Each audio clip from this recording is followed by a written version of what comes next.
Okay, today we'll talk about two Italian architects, and we'll start with Mario Ridolfi.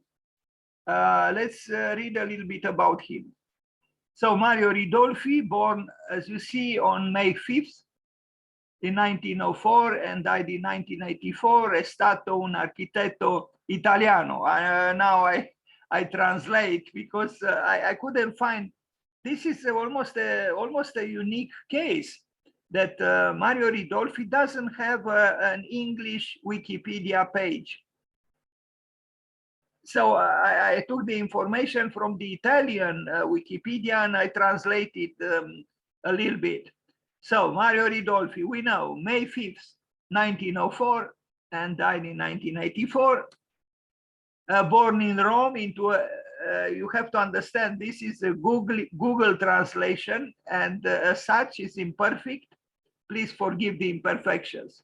I didn't have time to correct.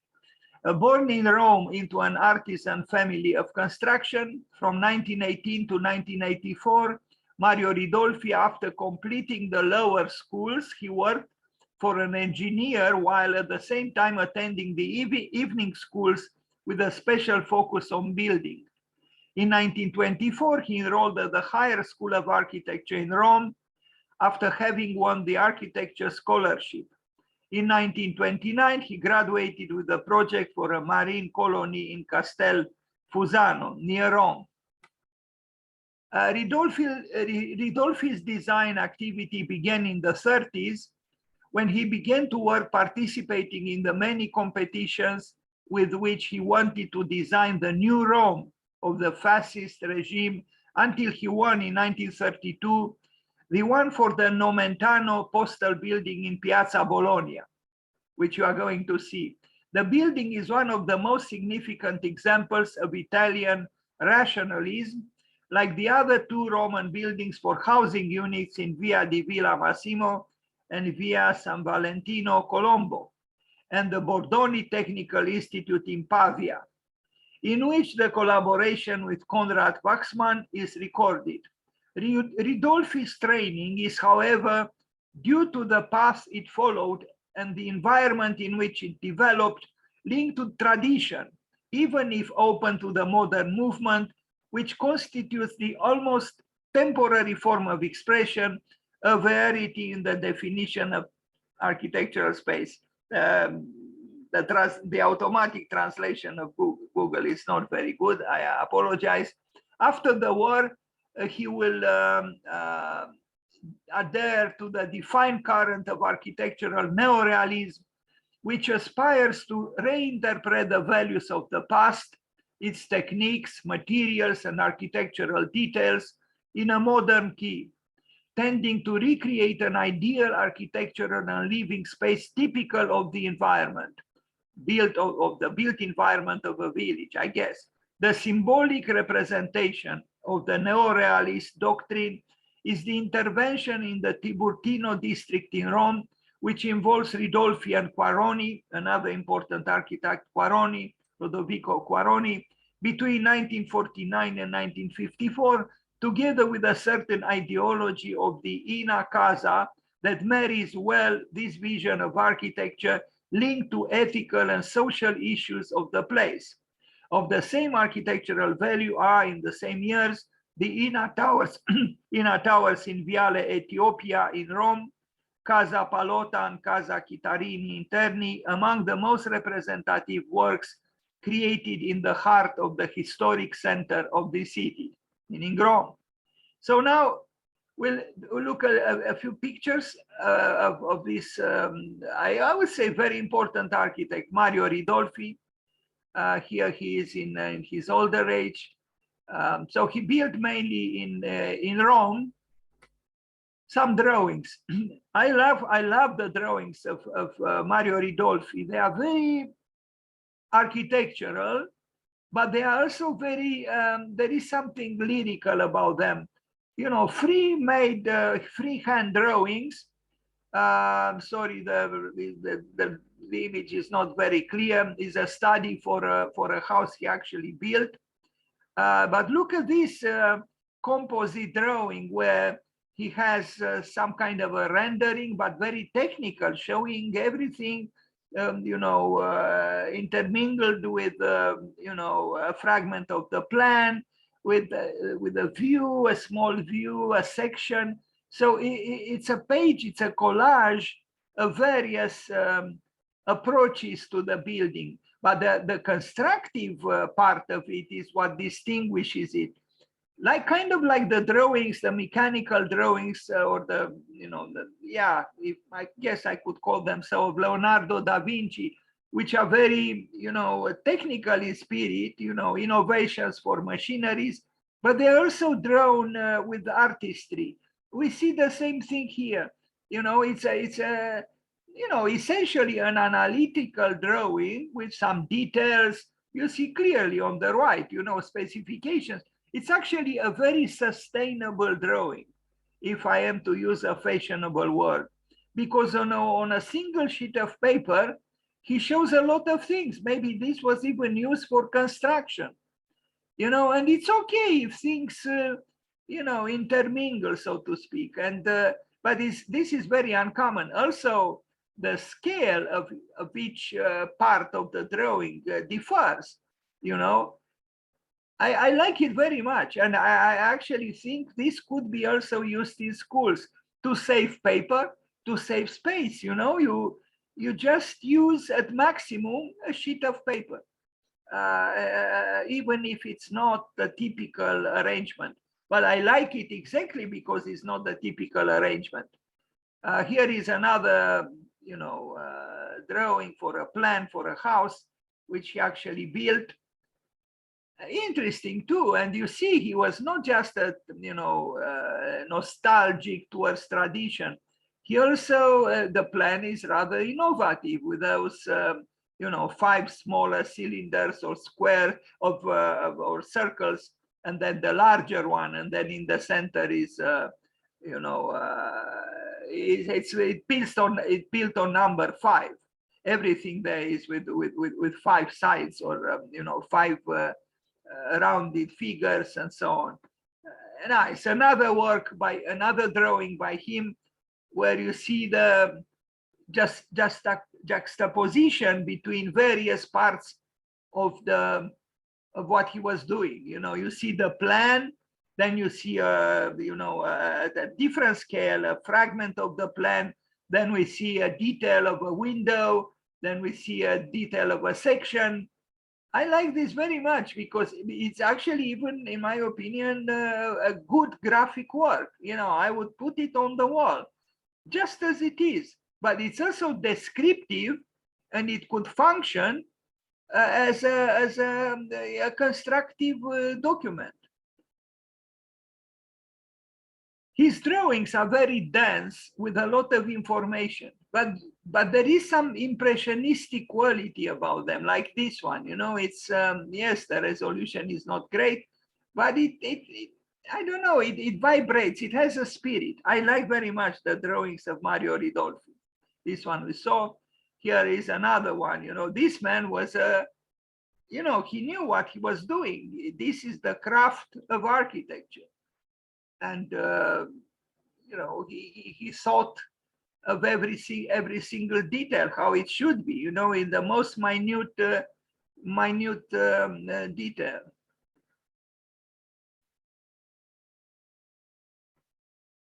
Or here, look, it is creation, it is invention, but it's also, a constructive document. I don't think he did other drawings. Maybe he initiated the building site exactly with such drawings.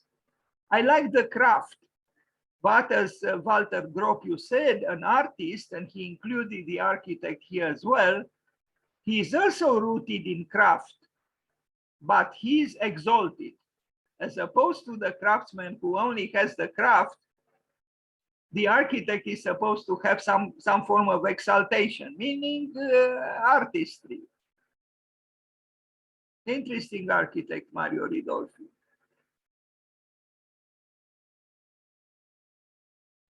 He truly enjoyed, you can tell, he enjoyed the projecting, making a project for you know, the smallest part of the building. Carlo Scarpa used to do the same thing in a different way. Maybe Carlo Scarpa was more of a sensualist, he used color, but Mario Ridolfi is himself a very personal architect, because this is also, it's about becoming. It's about the building in the process of becoming a reality, meaning being built.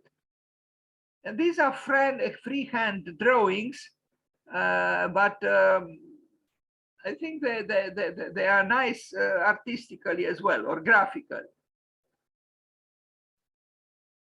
I mean, of course, there are many architects who draw very well, but very few engage in such a detailed, you know, constructive representation of what the drawing depicts.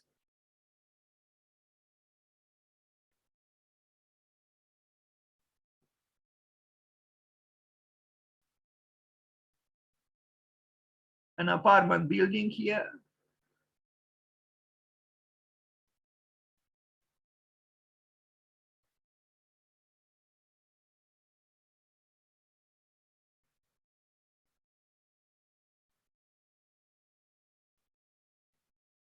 Now, we begin with this very interesting work. It's a fountain in Piazza Tacito a Terni, in Terni.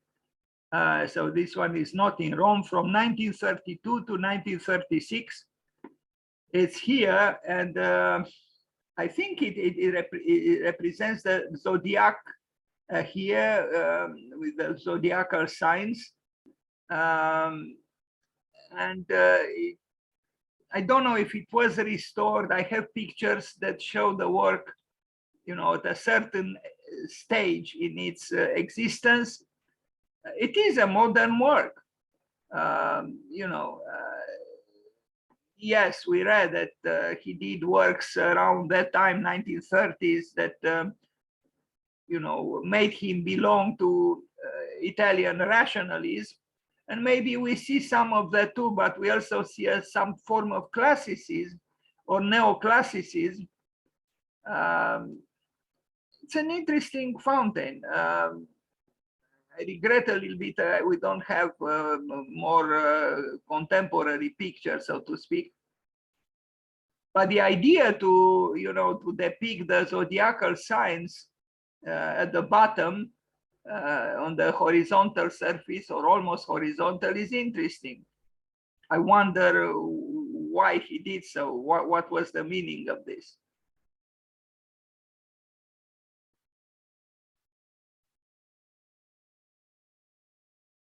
I see the square was called Christopher Colombo Square, Piazzale Cristoforo Colombo. But what is the relationship between this and the zodiacal signs? I do not know. Now, this work is very famous by Mario Ridolfi. It's a postal office from 1932 in Rome. And it's a good work, but it's a work rather different from what he built later, in a way more modernistic. It still exists. In fact, this is, you know, that's how it looks like today. Mario Ridolfi, a post office.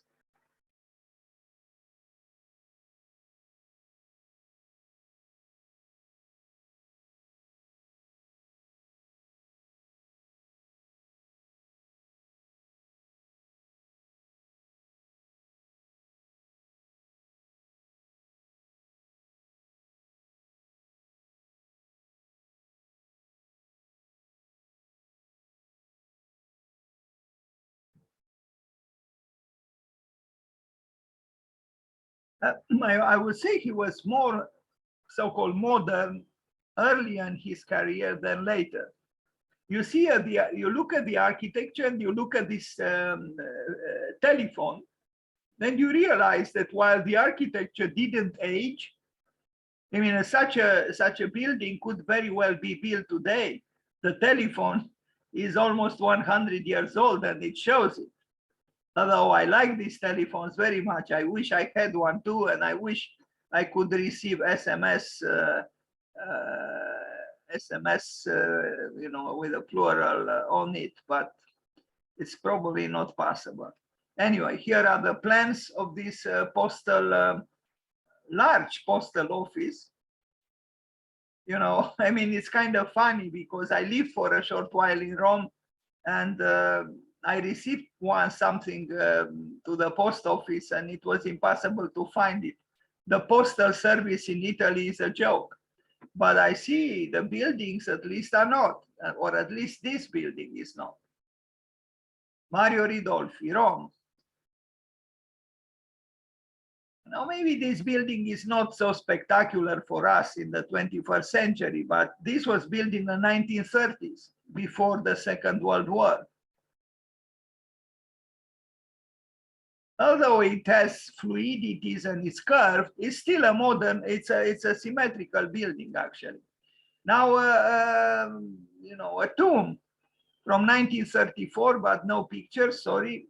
I couldn't find. It's as you can imagine, this man doesn't even have an English language Wikipedia, which is a very rare occurrence. Istituto Tecnico Bordoni in Pavia, 1935. Here again, clear-cut modernism. Again, Italian rationalism. Casa del Balilla a Potenza, 1933-1937. It's not, of course, a casa in the sense of one family house, but a rather large building. Due palazzine, quella di Villa Massimo e quella, anyway, in Rome again, Palazzina Colombo, Mario Ridolfi. This was his partner in several projects, Wolfgango Frankel. The name doesn't seem to be Italian. Well, with this vegetation, it qualifies for the present, doesn't it? But towards the street is a little bit different. Anyway, it's a block of flats. That's how it looked like when it was built, or maybe a few years after it was built. Modern is through and through. A drawing.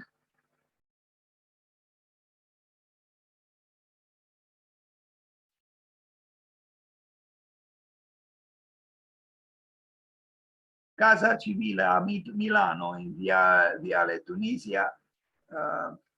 No pictures. Quartiere Ina, Casa di Terni, 1949, another block of flats. The Italians, after the Second World War, had a lot of need for quickly built apartment buildings. So many architects at that time, that's what they did. They built blocks of flats. Casa Lucioni, Terni again, this is it. Now, this kind of architecture interests me the most in the case of Mario Ridolfi, because it's in this building, as opposed to this building, the presence of the past is more easily perceived. And we see that insistence on the smallest detail, even though, look at the drawing. It's almost alarmingly impressionistic. I wish I had a larger image, but I don't.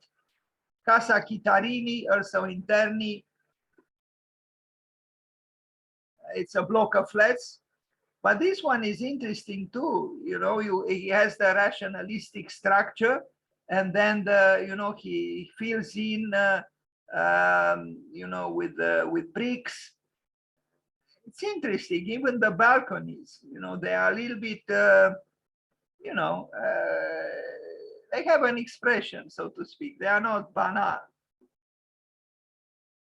And yet the building itself is not, it's not a wow building. It's not. But it has something indelible, I would say. Another from 1950, Quartiere Ina. These are low height buildings, kind of like row houses, duplexes. Interesting. I like it.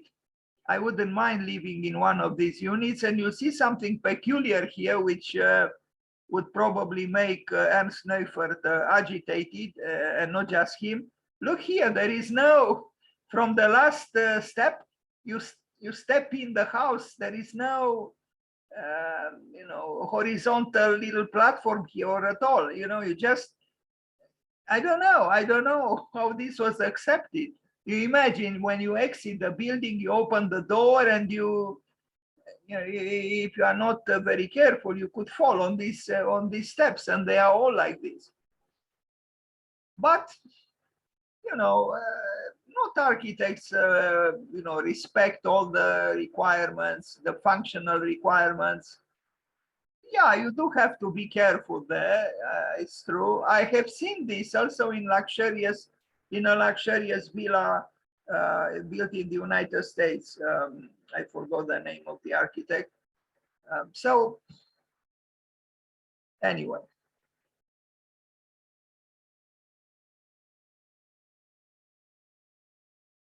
you see clearly here, that's how you enter the house, you know, stepping on this part of the stair, or even here. Not very comfortable, but architecture is not always about comfort. In fact, Peter Eisenman said that great architecture is never the one that comforts you. Rather provocative statement against functionalism. This one I like. I mean, I like the photograph. I think he designed this building, and I think it's good. You know, nothing extravagant, nothing wow, but still, you know, you can tell there was an architect here who had something to say, and he did say it. Again, Casa Tiburtino a Roma, which is similar, I said, again, because of this Cartiere Ina. I guess it was an operation to build in various parts of Italy, you know, under this action, under this name, INA, various housing complexes. This one also is interesting with this long, you know, I don't know how to call it, exterior corridor, balcony, through which you actually access the, no, maybe, but maybe not, it's confusing because it is continuous, and you might say that you can access the, or maybe you can, but I see there are entrances here too. So maybe you enter the house from this level, and then this is giving, I don't know if it's a continuous circulation here all the way to the end of the street. Well, maybe we'll figure it out.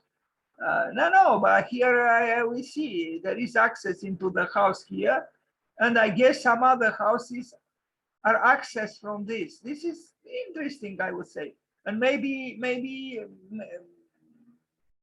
more than maybe. Here there are, you know, accesses for spaces which are not related to the ones above.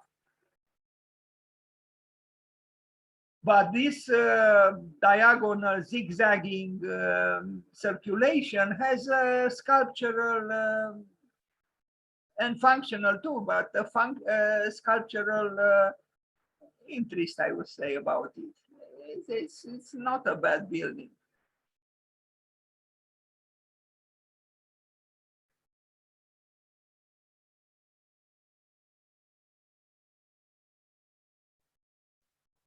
The funny thing is, maybe I'm tired or something. Let's, I don't see it here, and maybe you see it. I hope you see it.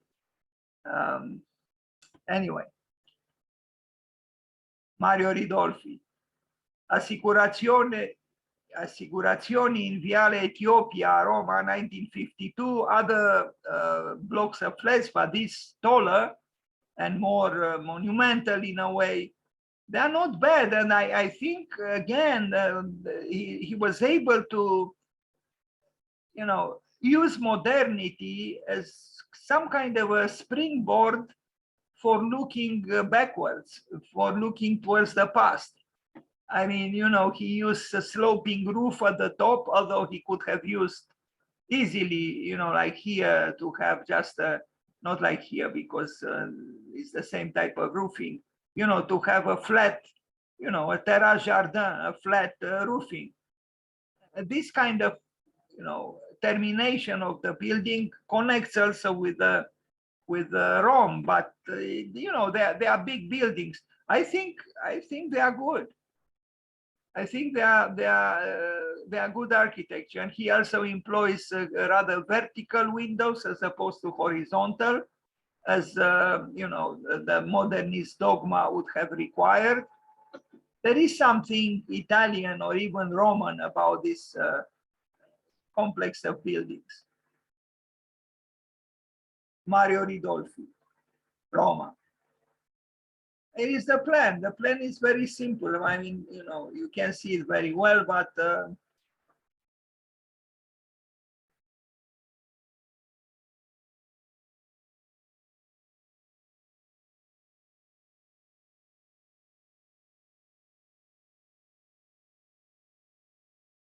you see the interior is modernistic, but the handrail of the stair is not.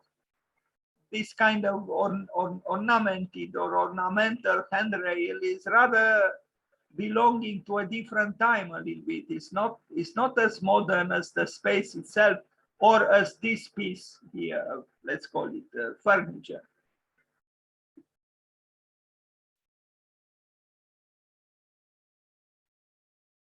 He built several of these buildings, as you can see, and I think they are to be noticed.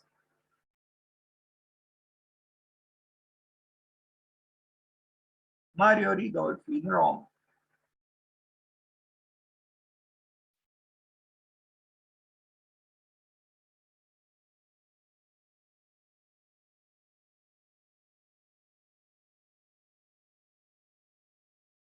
Now, did he create this in, you know, was it himself? I imagine so, you know, breaking the continuity of, you know, this, you know, treatment of this corner with creating a loggia here and then another one there, you know, not, you know, breaking the system at one point. What is this also in Rome? Another, I guess I mean, most surely he only built what is at the top, on top of an existing building. When was it done? 1950, 1954. Rather, you know, maybe for that time a little bit, you know, adventurous. And he didn't try to imitate what was underneath. He created a, you know, modernistic, you know, architecture at the top of a building which was far from modernism.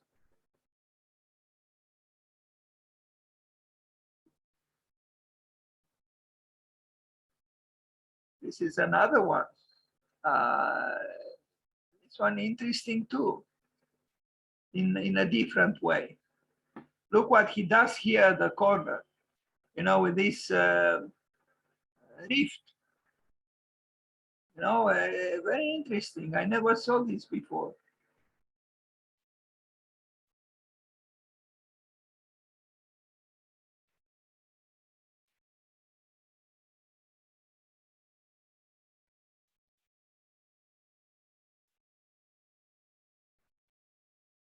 Other housing complexes. He built a lot of this. Actually, that image belongs here, probably in Messina. Again, this is the architect as a social worker, but as a social worker also with, you know, aesthetic concerns, in as much as it was possible to have them. Those were difficult times after the war. There was a need for many apartment buildings. There is a house he renovated.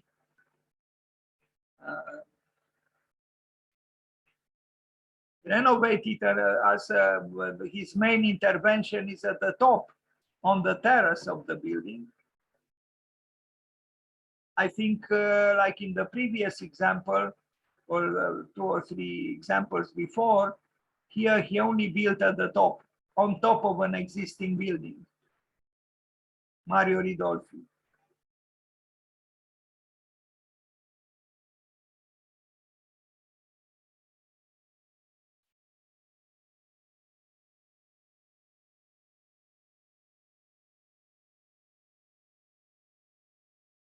Another housing in this casa in Treviso, but no pictures. Napoli, God, what is going on? Finally, some images. So this is a maternity, I think, or a school for, I don't know, Scuola Materna di Poggibonsi in Olivetti, Ivrea, Olivetti, 1960.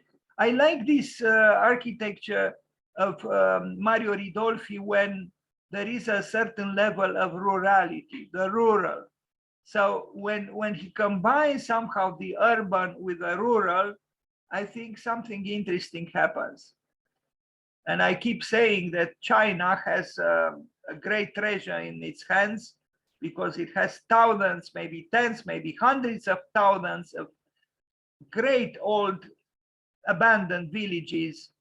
If China is, and I think it has an interest to develop those villages, to preserve them and inspire its architecture from those villages, I think China will be, because right now it experiments a lot, it invites Western architects and so on, but it has culturally a great treasure there in their villages. And I think the future belongs to the village, not to the city, because of the climate change problems of sustainability, pollution, and so on. And we need nature. So the village usually has more nature than the city. And this is the kind of architecture that we look at now, which I don't know if it was built in a village, but it's very village-like.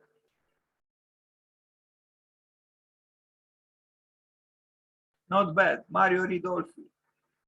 Oblongs also, I think oblongs could have a great comeback and a great future. I think oblongs humanize the elevations of buildings.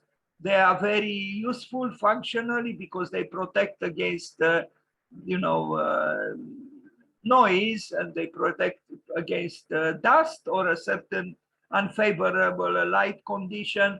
And they even create variations on the facade depending on what various inhabitants want to use the oblongs for. So the oblongs, I think, are very useful in architecture. Well, kind of difficult to see here, but this is the an axonometric with this complex of buildings.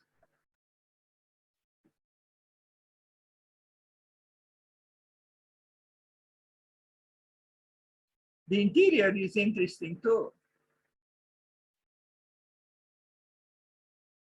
Did he play with the octagon or the, not very sure, with the octagon or the hexagon, but nevertheless, you wouldn't expect from the outside, to find the roundness within the building. With the structure very, honestly shown.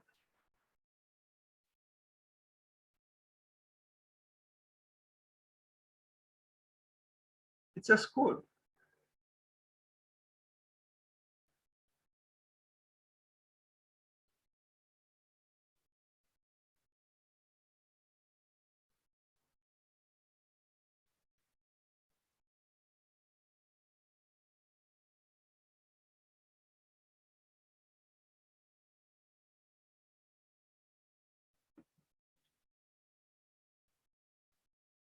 Yes, if I'm allowed to say what I'm going to say, I think this kind of architecture, half rural, half urban, modest in scale, and built with with bricks, with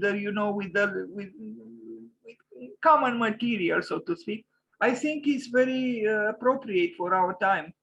And also you see here, I like this. There is a woven aspect of his architecture. This is woven, no? It's in a way textile work, but done with architectural materials. In this, I think he's traditionalist, but his architecture is not really just traditional. I like it exactly because of this ambiguity, and you understand how it was built. You know, you don't need you know, to have a PhD in architecture or construction, you know, to kind of understand how the building came together, how it was built. Also, the fact that he uses you know, he uses concrete, but he also uses stone and bricks, and you know, it's, I personally like it. I like this kind of architecture. It's not extravagant, it's not eccentric, it's not a wow architecture, but it's a sensitive architecture that doesn't irritate you know, past culture nor nature. And you see also here, you know, the portions in wood. It's a warm facade, in my opinion. It's not cold. It's not cynical. It's not rationalistic in an excessive way.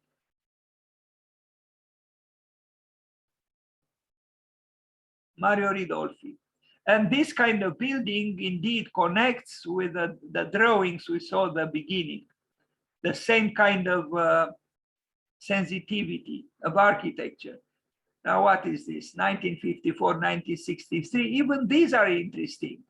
You know, like an apartment building, but with a cross at the top with sloping roof. And I think this is based on the octagon. I don't think it's, or I'm not sure. I have to look at the plans. But I think it is an octagon, not a hexagon. Well, both of them.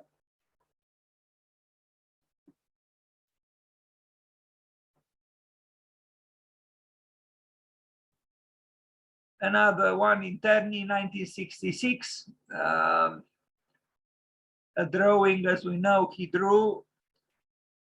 And this is the house. I like it. I like it. I think it's a house, again, which sends maybe more than a subtle clin d'oeil towards the past. It's a house that is not alarmingly new. It has a modesty, and let's look at the plans. You know, it's also, it's not, it is based on centrality, but he breaks that centrality.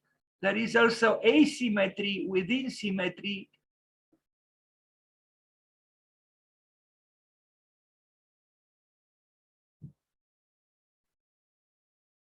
I could almost say it's the house as a modest temple. Modest and a little bit playful temple. And it's really modest. And yet, you feel it's cultured, it's sensitive. It uses geometry, even symbolically, perhaps.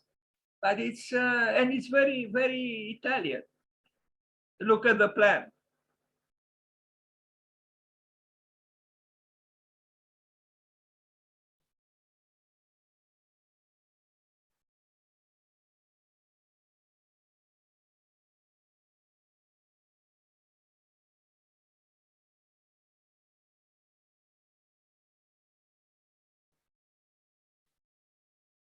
I like the fact that he deformed, you know, the perfect geometrical figure. You know, he could have been dogmatic, but he didn't. He, you know, yes, he deformed a little bit the purity of the original geometrical figure. And I like these irritations of perfection as a sign of life. As for the materials he used are you know, all good architects, they don't hide, you know, the buildings behind plaster, or they don't have finishes.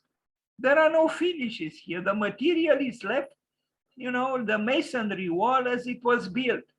So that's what I meant when I said you understand how this was built. The handrails are, you know, almost traditional. I like what I see here. You know, it's an architecture of modesty, but not of banality.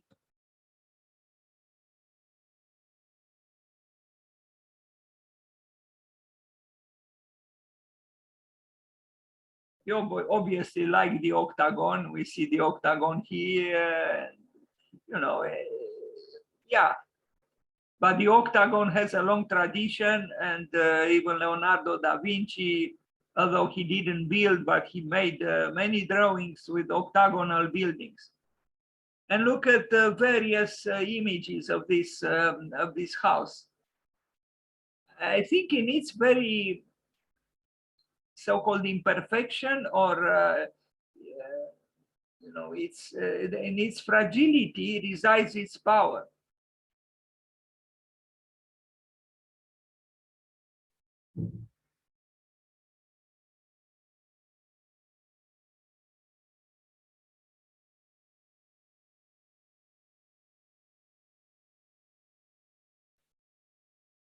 He almost became organic here, although he uses geometry in a very, you know, I mean, in an obvious way. You know, you have the Pentagon, and then he incorporates these smaller rooms here, you know, but with a certain awkwardness, and which I think is poetical in spirit. And again, we see the intermingling of various drawings which crash into each other. It's okay. I think it's fine. And again, I think it's it's a sustainable way of drawing, of making a project. Why be very rigid and have elevations on one page and the plans on another page and section on the third page? Why not bring them together so, you know, someone who reads the drawing understands many things at once? Even, you know, drawing the elevation directly from the plan, even if you are to rotate the drawing, it's okay. It's okay. And these are, you see, it's a different scale, I think, you know, these are freely drawn, you know, architectural drawings. They are sensitive. I like them. And I like the building. I keep saying I like it. I do like it.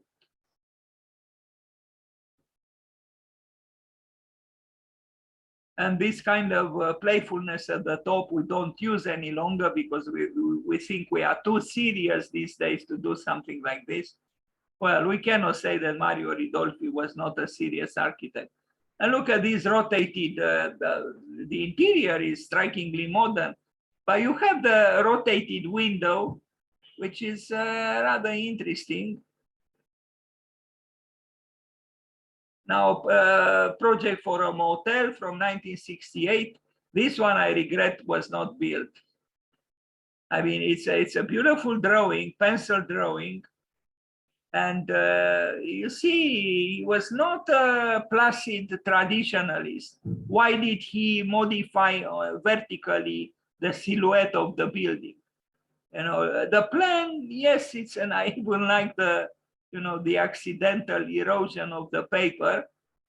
The building is very regular in plan, but then, you know, each plan is a little bit off. It's not, there isn't a continuous, artificial, predictable, you know, superimposition of plan of a plan of a plan. Here, there are slight deviations from, let's hope I have, now I wish I had I like this project though very much, but well, you understand what I want to say.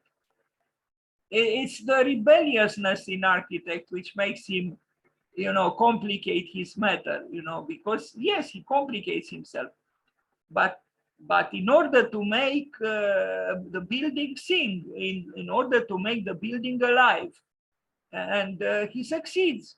Too bad was not built. And talking about triangular rooms, well, yes, these are bathrooms, but are they not triangular? Of course they are. You know, plus the bathrooms, as you see in the plan, are actually at the exterior, and the most, outgoing parts of the building are actually the bathrooms. And we know that in certain schools of architecture, and the students here know what I'm referring to, something like this is interdicted, to put the toilet, the bathroom in the elevation. Well, here, not only he places them in the elevation, but makes them distinct. He emphasizes the presence in the building. And he's not the only architect who did something like this, of course. Important architects like Yonori Kikutake in Japan and others did the same thing. Interesting hotel. Again, sadly, it was not built.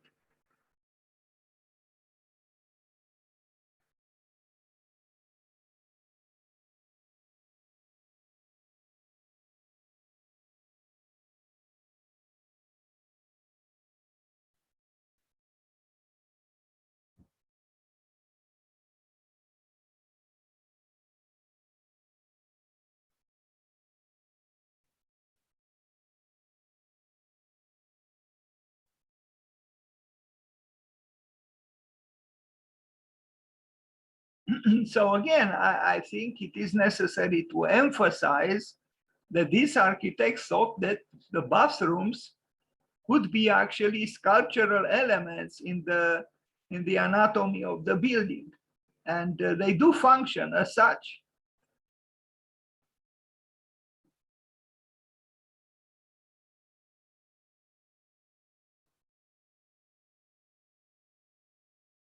Also interesting is that you see the rooms are, they don't have the same surface. Here they are bigger, and also for 3 beds as opposed to 2 beds.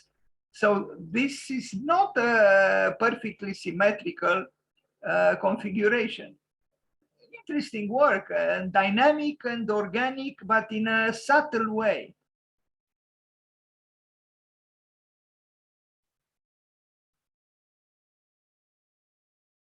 Although the centrality of the building cannot be ignored, but there is also some kind of a spiral implicit in the plans and in the making of the building.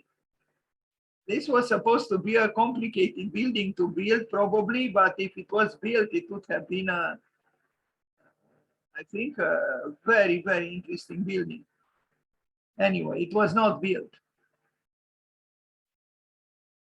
yet, but who knows if it will ever be built. Nevertheless, Mario Ridolfi will be an architect to learn from and consider seriously. I mean, even these drawings show great skill and sensitivity, even if they are, technical drawings, some of them.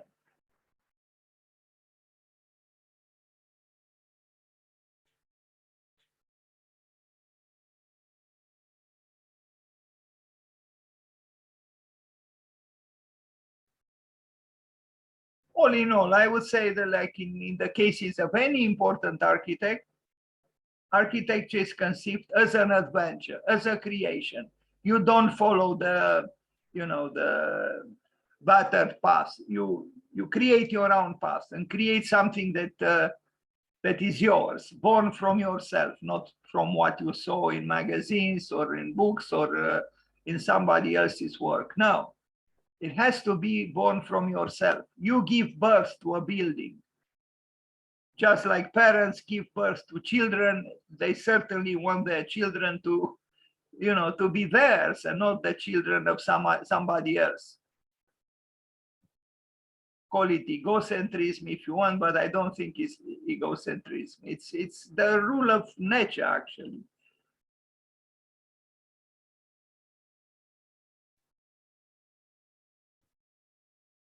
He did here all the drawings. You see, he designed everything, but was not built. Too bad. Mario Ridolfi, a dreamer, essentially, of course. Yeah, the bathrooms are impeccably drawn and made.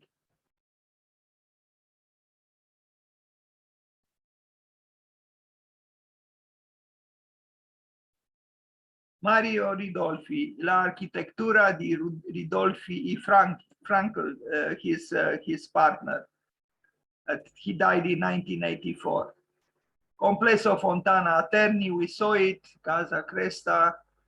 I don't know what's going on here. I like, again, the way he shows the elevations, you know, upside down, so to speak, because it's very easy to trace them and compare them to the plan. You just rotate the drawing. Villa Franconi, I mean, villas, or maybe it's called just Villa Franconi, although there are two buildings. I like the fact that he uses concrete, but also fills in with bricks, you know, and it's a warmer feeling. And again, you appreciate, I think, the woven aspect of the facade. You know, even this facade is, you know, you could say to a large extent traditional, but it also has modernity. And it's this intertwining of modernity and tradition, which I think is symptomatic of Mario Ridolfi. So with simple plans, he makes a sensitive architecture. Another house, Terni, well, house. I guess all in Italy are called like this, Casa Briganti. It's a block of flats. This is a casa, more like a casa, Casa Lucioni. We already saw this one, Casa de Bonis. I guess I have to take another look at this presentation towards the end. School, I think this is the last project I show by Ridolfi, Mario Ridolfi, Scuola Media Leonardo da Vinci in Terni, 1952-1961. It's a, you know, high school. Well, it says media school anyway, junior high school. Nothing, you know, nothing exceptional. Maybe the fact that nothing is exceptional makes it exceptional. I like it for its, although I know I seem to contradict myself, because I now say that here is a work that is exceptional because it is anonymous or because it's not exceptional. It depends how you look at it, because even here, I think not too many schools have the architectural mastery and the language of Mario Ridolfi. You know, he introduces small ornaments here, ornamental patterns. Then, you know, he fills in the space delimited by the structure of the building with different materials. So there is a level of rawness, you know, and I like this, you know, discrete rawness. If I know it's oxymoronic what I'm saying. How could you be raw and at the same time discreet? Well, I think he is. And look at this facade. It's very sensitive, you know. Again, he plays with these ornamental designs, but each one is different, although they belong maybe to, you know, the same creator, the same. And here something else. So the ornamental part of the building has a role to play. And then around you see how the wall was built, the masonry wall. I think it's a very fine fragment of the elevation of the Leonardo da Vinci Media School.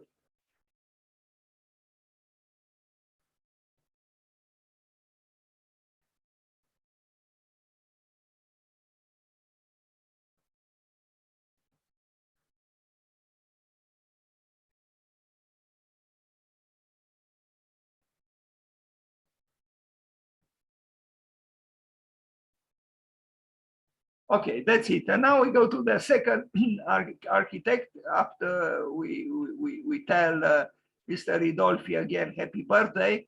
And we'll go to Carlo Mollino, a very interesting architect himself, very different from Mario Ridolfi. So Carlo Mollino, 1905, 1973.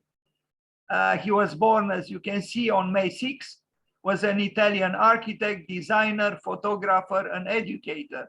What is not said here that he was also a pilot, a plane pilot. He enjoyed,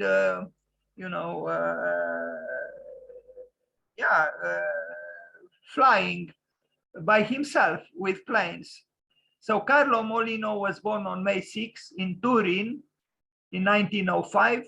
It was Turin, a major industrial city and cultural center in northwest Italy. He was the only son of Yolanda Testa and Eugenio Mollino, a prolific engineer who built more than 300 buildings of the most diverse types. That is his father. Carlo Mollino graduated in architecture in July 1931, so at 26, at the Royal Superior School of Architecture in Torino in Romanian. Before and after graduation, he collaborated with his father, who mentored him in the design of technical architectural elements and had him oversee construction sites. Only in 1933, he began his personal career, winning a competition for the construction of an office building in Cuneo and writing The Life of Oberon, a fictional short story published in the architectural magazine Casabella. During the war years, he wrote a volume of photographic history and criticism, Message from the Dark Room, Il Messaggio dalla Camera Oscura, published in 1949, and the Manual of Skiing Technique. He was also skiing, Introduction to Downhill Skiing. He did many things. A very interesting man. In 1940s, he began to write essays on architecture, and from 1949 up until his death, he taught at the Faculty of Architecture in Turin, becoming a full professor in 1953. In 1955, he designed a car, the Bisiluro, which competed that year in the 24 Hours of Le Mans. Not bad. In 1956, he began to fly, specializing in aerobatics, and later participated in Italian and European competitions. A very full and colorful life. Here was the man. I think he even had left behind a collection of Polaroid pictures, if I remember correctly, kind of sensuous, not to say erotical. This was a man with many hats, a man with many interests, and if you see his figures, his furnitures, particularly his furnitures, they are amazing. But not only that, even some of his buildings. This was a very intense and exotic man, exotic character. Look at him here. Is he above New York City in piloting his own plane or something? Or I don't know, because I see here Zeppelin. I don't know what's going on. Anyway, he was a pilot. As we read, he participated in competitions. He played with danger. Look what I found. I think he used this quotation from Voltaire in his book. I think the first book he published, The Superfluous, a Very Necessary Thing. I love this, because the functionalists and the morose professors, they think that what is superfluous is superfluous. It is superficial, it's not needed. But Voltaire said that it's actually a very necessary thing. So really, let's read this again. The superfluous, a very necessary thing. Voltaire. And Voltaire was, by all standards, very insightful man. the superfluous a very necessary thing. And the idea is, how do you bring the superfluousness into your work? So, you know, the professor or the morose client or who knows who, the critic might not have an issue with it. This is what he himself said. Anyone who is not a beast and therefore has the awareness and dignity of a human being, the poorest human being who has never reneged on his own individuality, will feel this need to be enchanted and to enchant, to express himself. Now this we have to read again, because I think to be enchanted and to enchant, some schools of architecture totally ignore. But then why build a building if it's not enchanting? If at least you don't try to enchant with it, you know. Even a Romanian poet like Ștefan Augustin Doinaș said the same thing. I quote from memory, something like, everything that is not a wonder in this world doesn't deserve to be.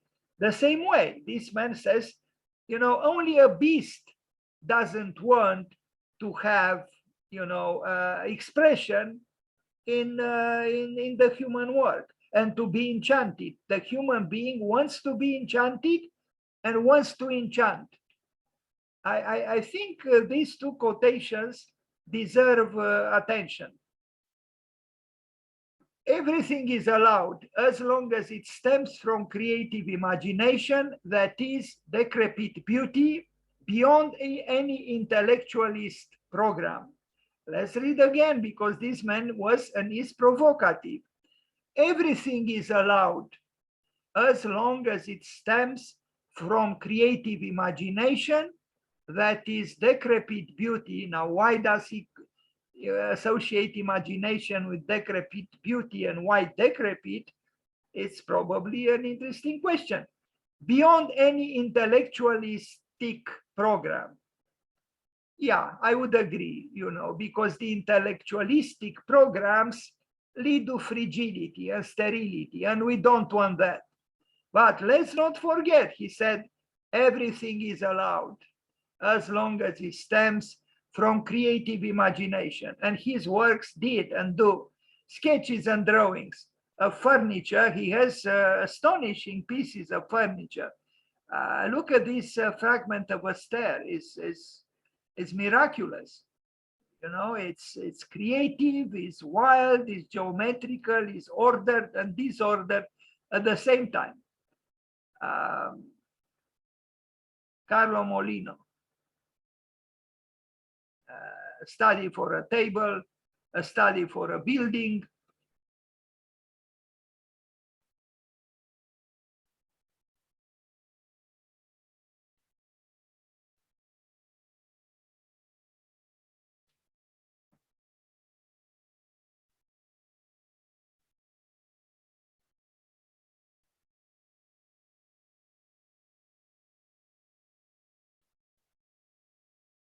These are working drawings or presentation drawings for a table.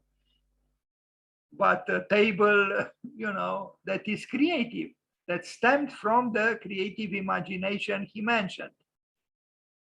He was very, very creative. And as opposed to other architects and artists and so on, he was creative and taking risks even at the level of his own life, not just in the field of art or architecture.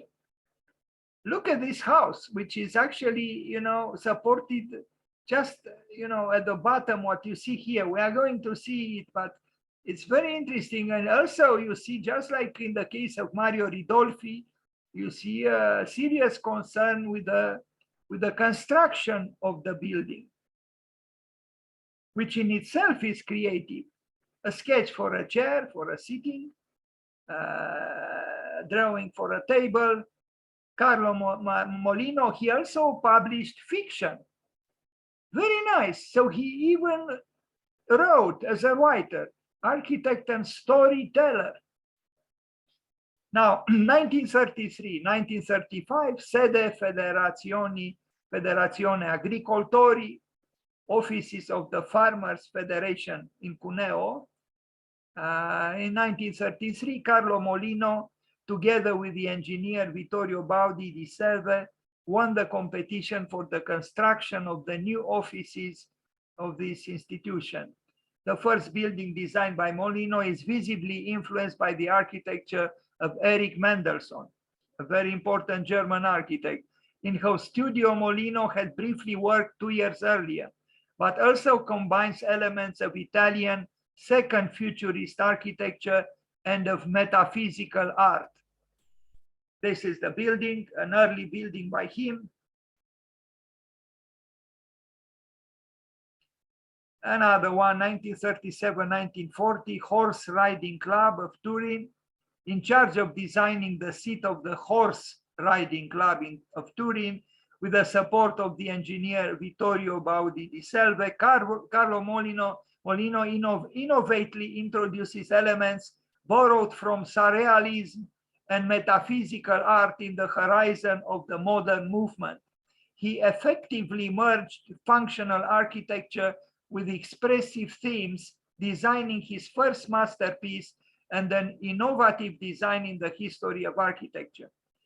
I keep saying this to students: inspire yourself or find inspiration in surrealism. Romania had a great surrealism, both with immigrants to France and who remained in the country, poets, painters, and so on, or metaphysical art.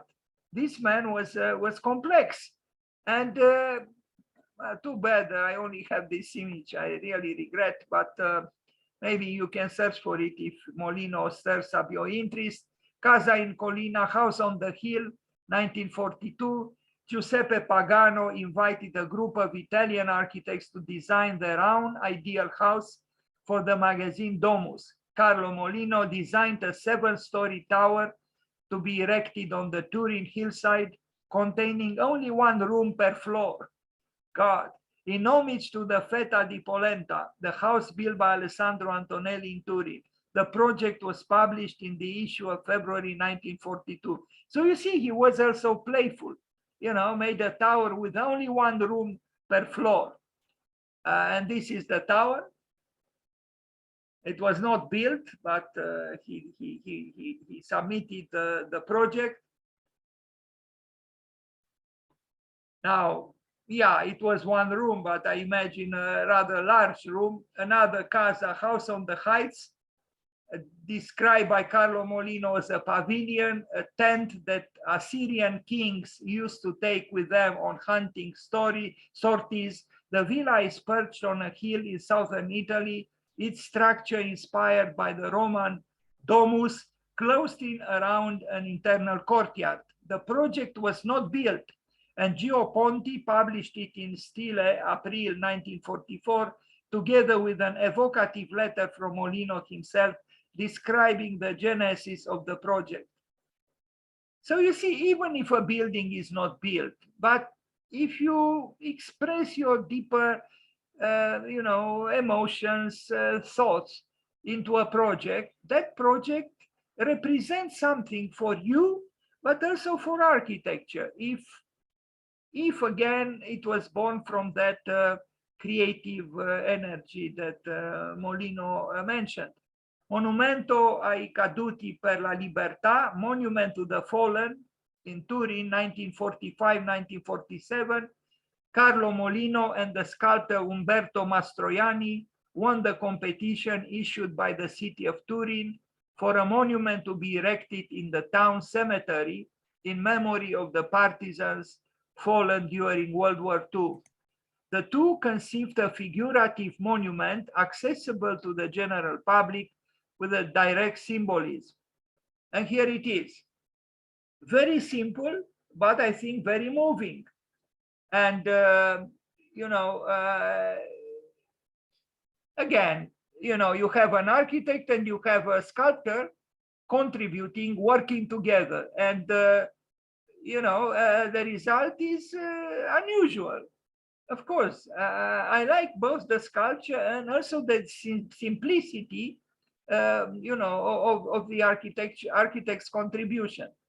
Casa del Sole, apartment building in Cervinia, 1945-1954.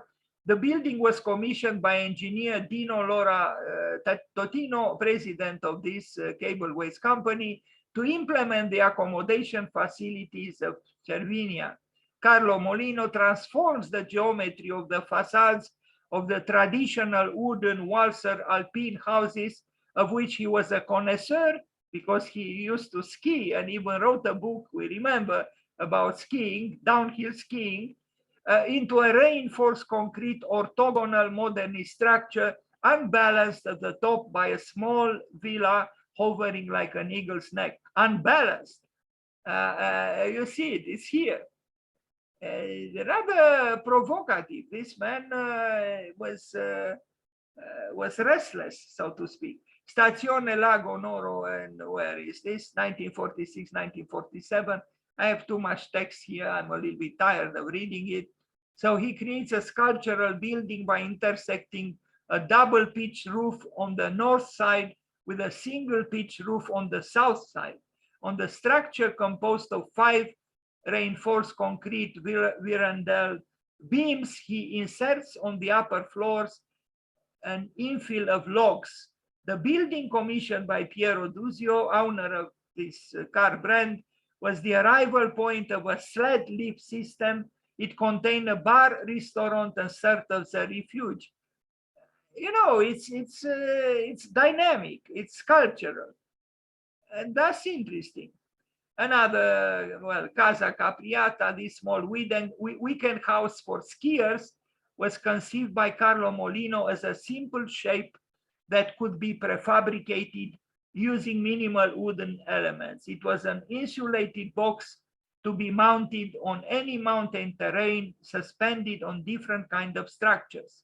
He actually built it just as it is, and look at it, you know, I mean, to imagine this house sitting on Earth, it's not so uncommon. But to have it, you know, do these acrobatics is something all the way different. We are going to see it later. Another apartment building in Sanremo, referencing Santelia architecture. That's why it's so important to know the architecture that matters, because it informs you, it inspires you, it enriches you. So he referenced Santelia in his drawings, because we talked about him a few days ago. The apartment block to be built on the Ligurian coast was unusually leaning back and made use of typical Carlo Mollino's geometrical lines and asymmetrical composition. For its interior, Mollino conceived exquisite designs, which he later used for other projects, since the building was never built.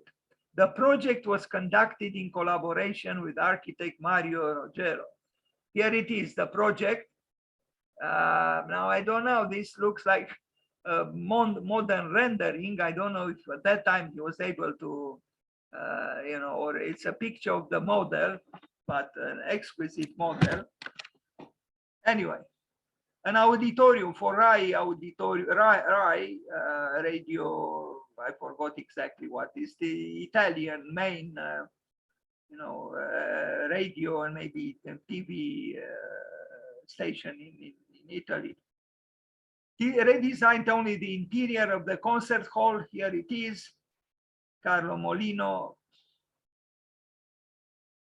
Another apartment building in Aosta.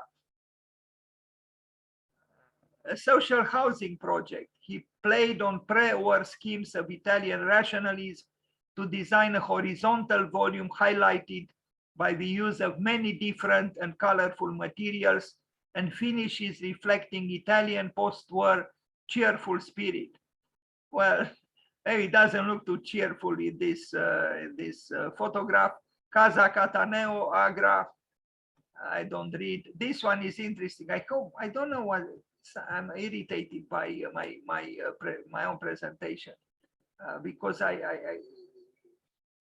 now forgive me, something is wrong. I have to redo this presentation because I hate this. It's just one picture is not enough, and a lot of text, too much text. Maybe because he was also a writer.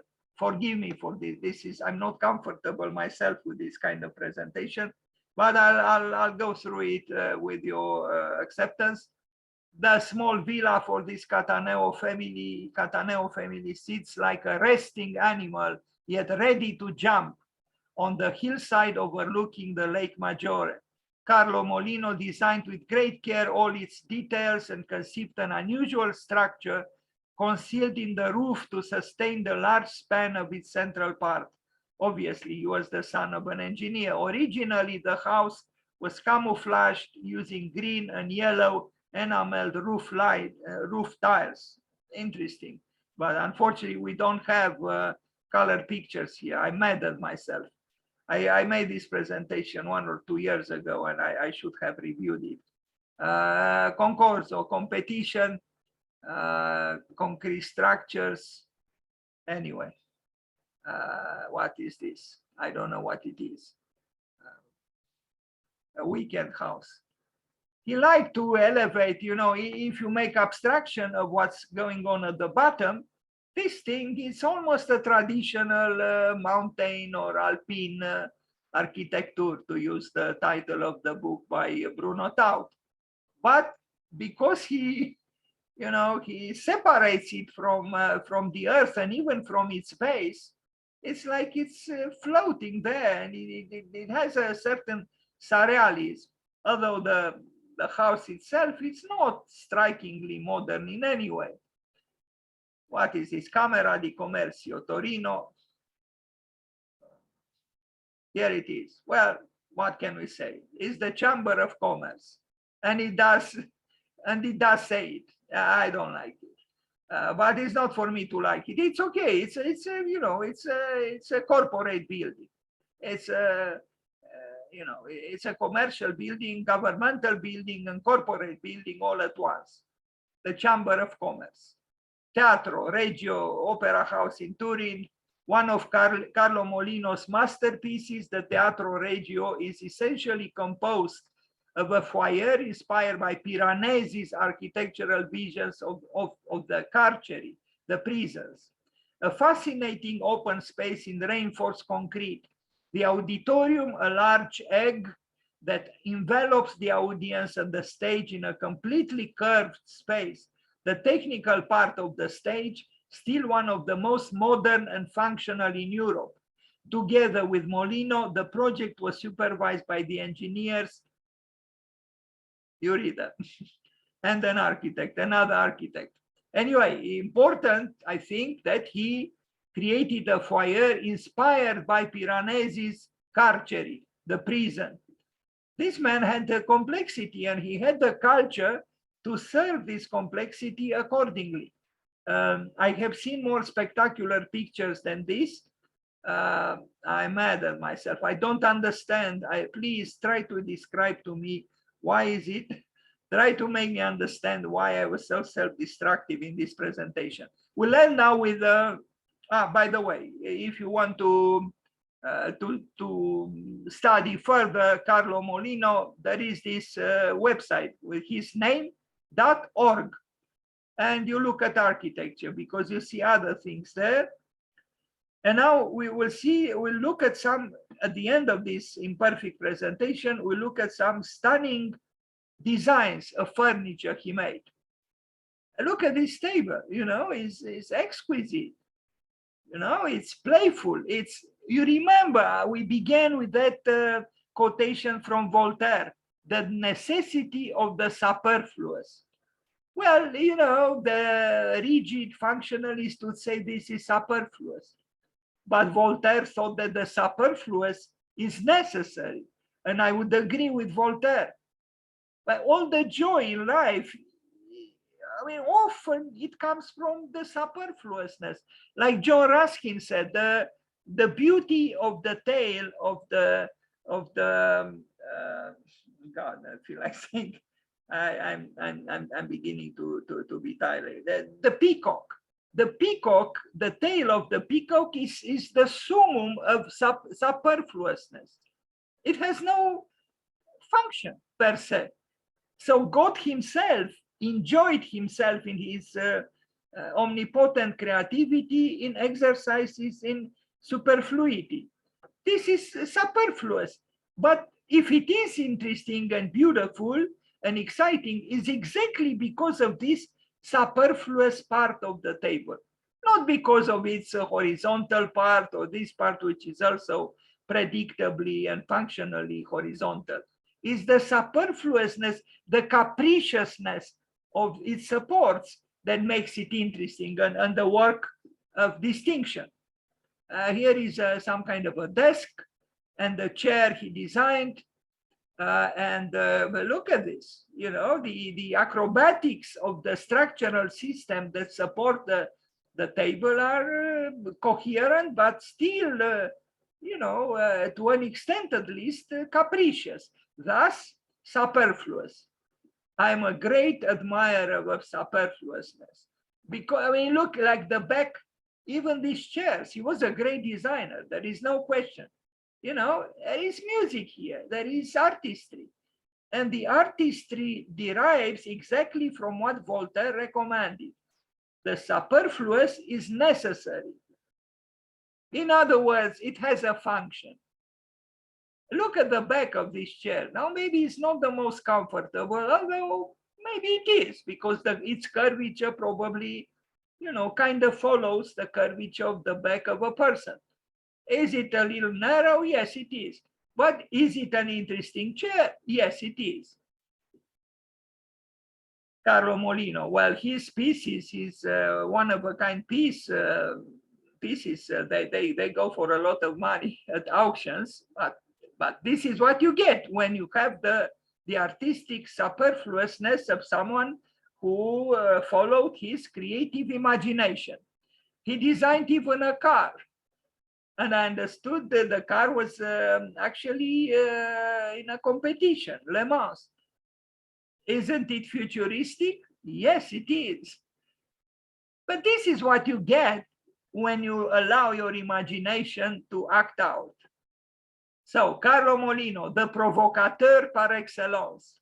Architecture and design between women, cars, sport, with a touch of genius. When the private life of a genius becomes his art.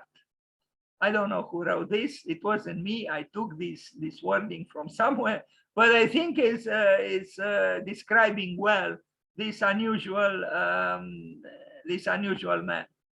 Another table by him with a, you know, Gothicist, almost modernist Gothicist structural system at the bottom. Look at this desk. It's exquisite. It really is.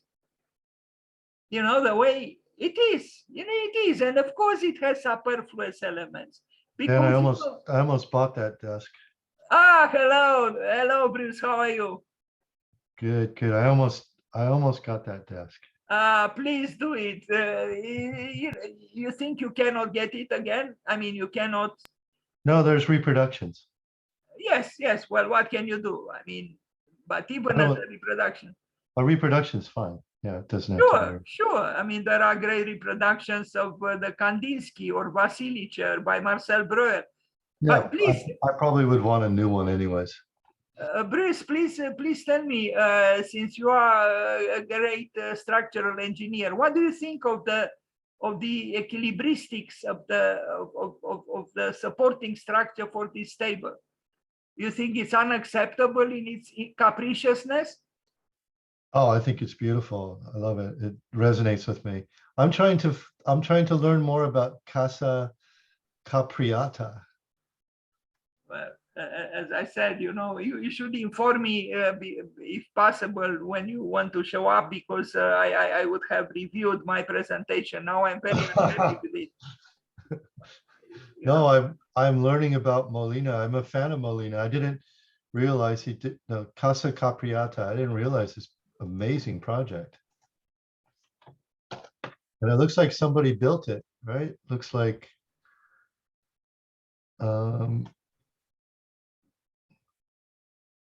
they actually did build it. I think it was, yes, it was built, and I'm mad at myself. Yeah, I should have looked over this presentation. No, Dan, it's please. No, but another Oh. change. I will have another change because with the architects who died, there will be two occasions. So this is the day when he was born, and I think in August he died. So in August we'll have another chance, and by then, in fact, I will send you a special message to invite you then, because I want to make a better presentation, because he does deserve it. He's a very special designer, and look at this. I mean, you're right, Bruce. This is about beauty, and I love that quotation from Voltaire, where he says clearly, superfluousness is necessary. Now, it's true, maybe he should have added, depending on the superfluousness, because, Mollino had genius, but, but who knows, maybe everybody has genius, as Einstein said. Just don't ask, don't put a fish to climb a tree, because then the fish will think for the rest of his life that he's stupid, because he's not meant to climb a tree. So if everyone has genius, as Einstein said, then we only have to find the particular domain where the genius of that particular person can flourish, can manifest itself. In the case of Mollino, we see how he expressed it. I mean, these designs are exceptional.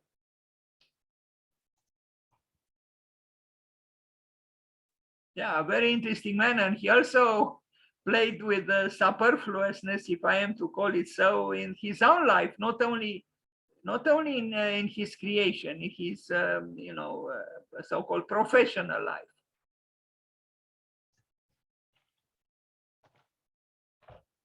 So he's the legs of the table are Art Nouveau, and then the horizontal parts in glass are, I don't know if they could be ascribed to a certain style, but the legs make the show, so to speak. Very inspirational work, really, Carlo Mollino. Look at what's going on here. It's the beauty of the superfluousness, in a way.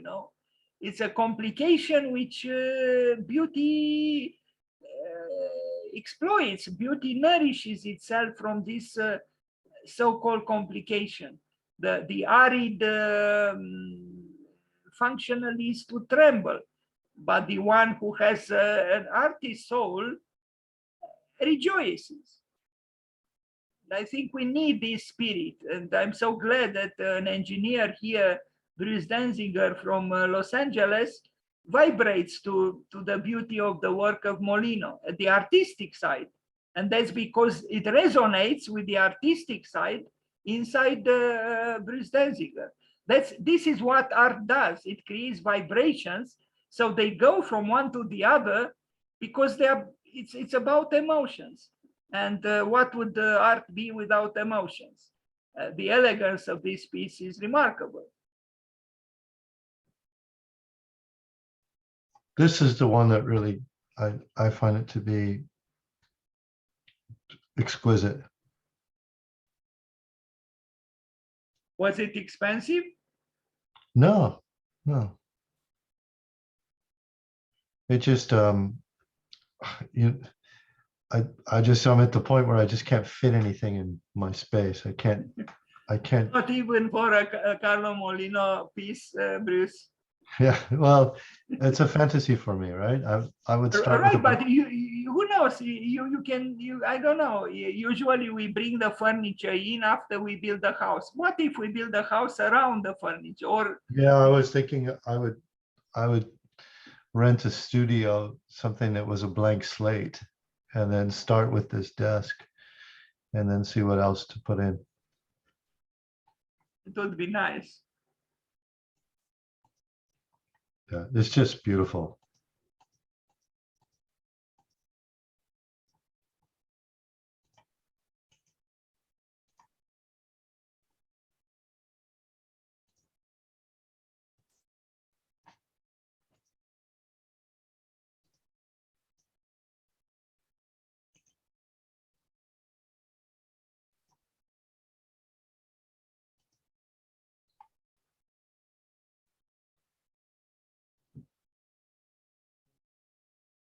when did this man also have time for, to pilot planes and, fall in love countless times and, ski? And he was able, I'm envious because I don't have this capacity, but he was able to marry the mundane life with the creative life and live intensely in both. Look at this, it is stunning.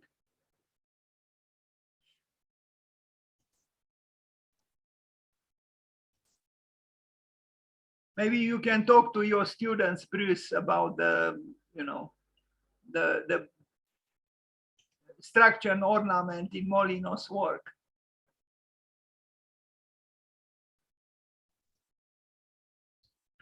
Yeah, especially this, I think this house is a really nice example for timber construction and what's possible.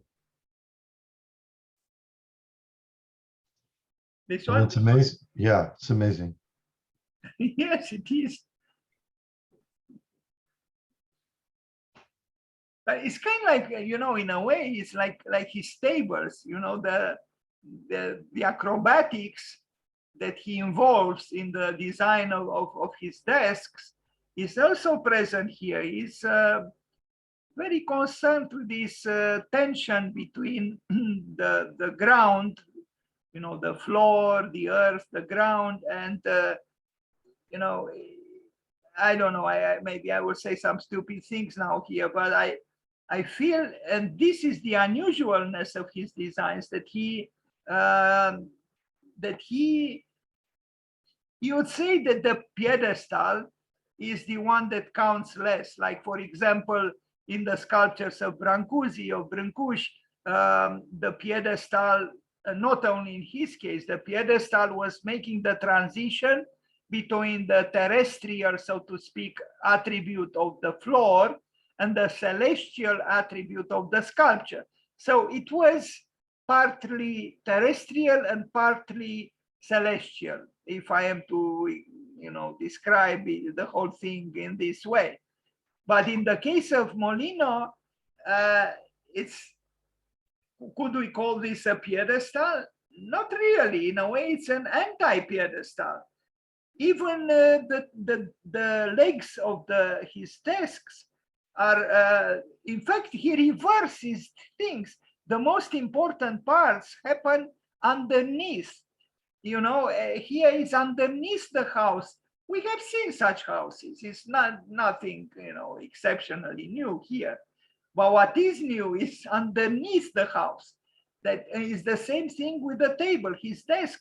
It's underneath the desk where the spectacle, where the genius shows up, the playfulness, the superfluousness here too.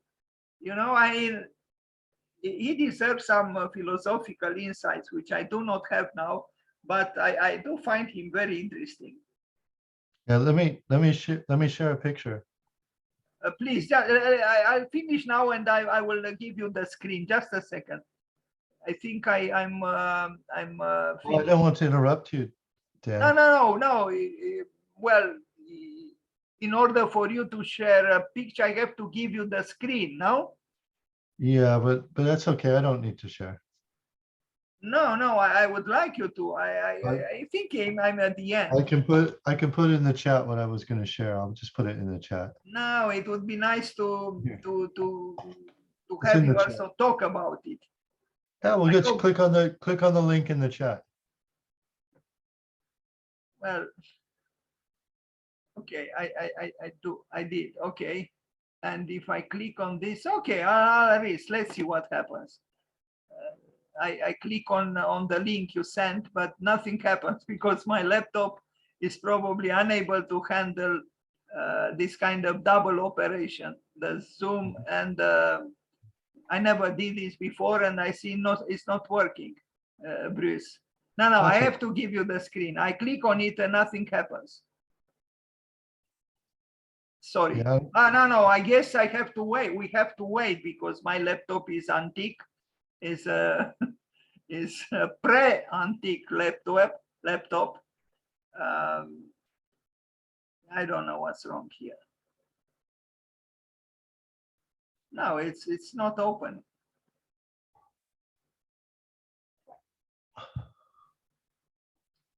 Yeah, we'll do it at the end. Sorry. That's okay, Dan. It should be I'm there sorry to now. interrupt. It's even blocked now. I cannot continue because now my laptop is probably you know, birthing the opening that link. Now I can. Okay. I don't know what I think this was built based on his design again, or I'm confused. Yeah, I think somebody built it.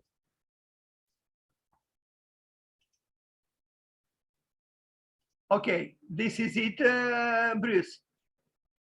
Yeah, I just thought, you know, when you were saying it's a very ordinary building above the supports, but then when you look at the way the building, like the double beams where the light is recessed into the beam and the wall comes up between the other beams, and then you see his desk there. Yeah, inside is it has surprises indeed, but I don't know why this. Okay, maybe back. Sorry. That's all. Just wanted to share that picture. No, thank you. Just that picture you wanted to comment on? Yeah, that's all.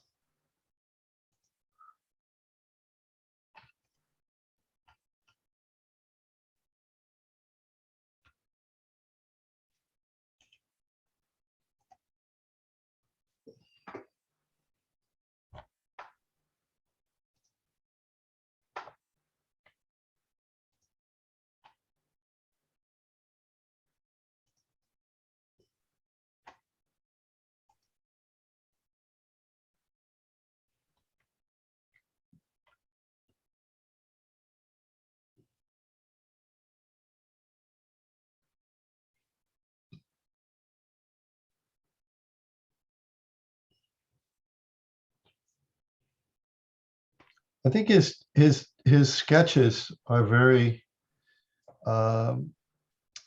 it's very wonderful how he brings form to his sketches. Like the form seems to capture the sketch, and the sketch capture the form. Do you know what I mean, Dad? I was sorry.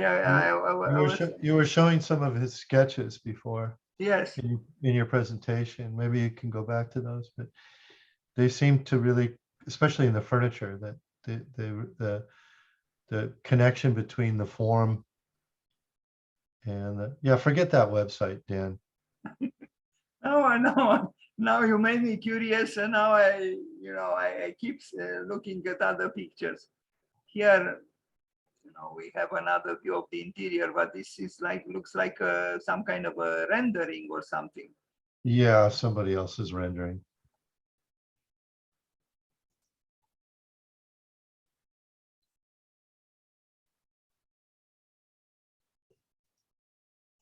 Maybe you can take your students to, if the pandemic, you know, keeps diminishing, to Turin to study Carlo Mollino.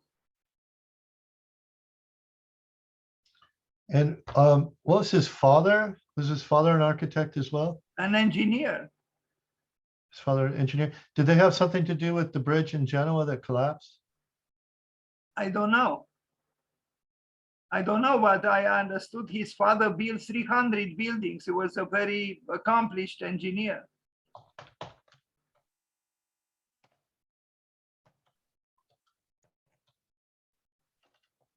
So I think this is a newer version of this house.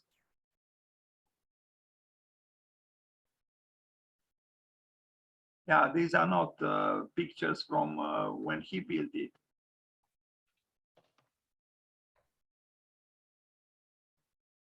Oh no, it's Carlo Morandi, I'm thinking.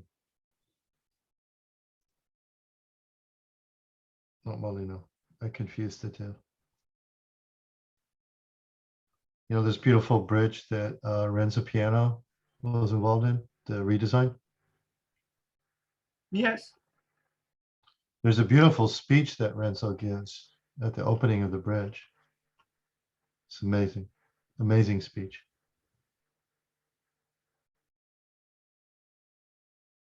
By the way of speeches, Bruce, do you know the speech that Steve Jobs delivered at the commencement at Stanford about 2 years before he died? I've heard of it. I haven't. It's beautiful. You can find it on YouTube. It's absolutely beautiful. And I keep telling the students to listen to it because, you know, he was very, very inspired. And he ends his speech by telling the graduates at Stanford, quoting from the world, what was the name of that book? I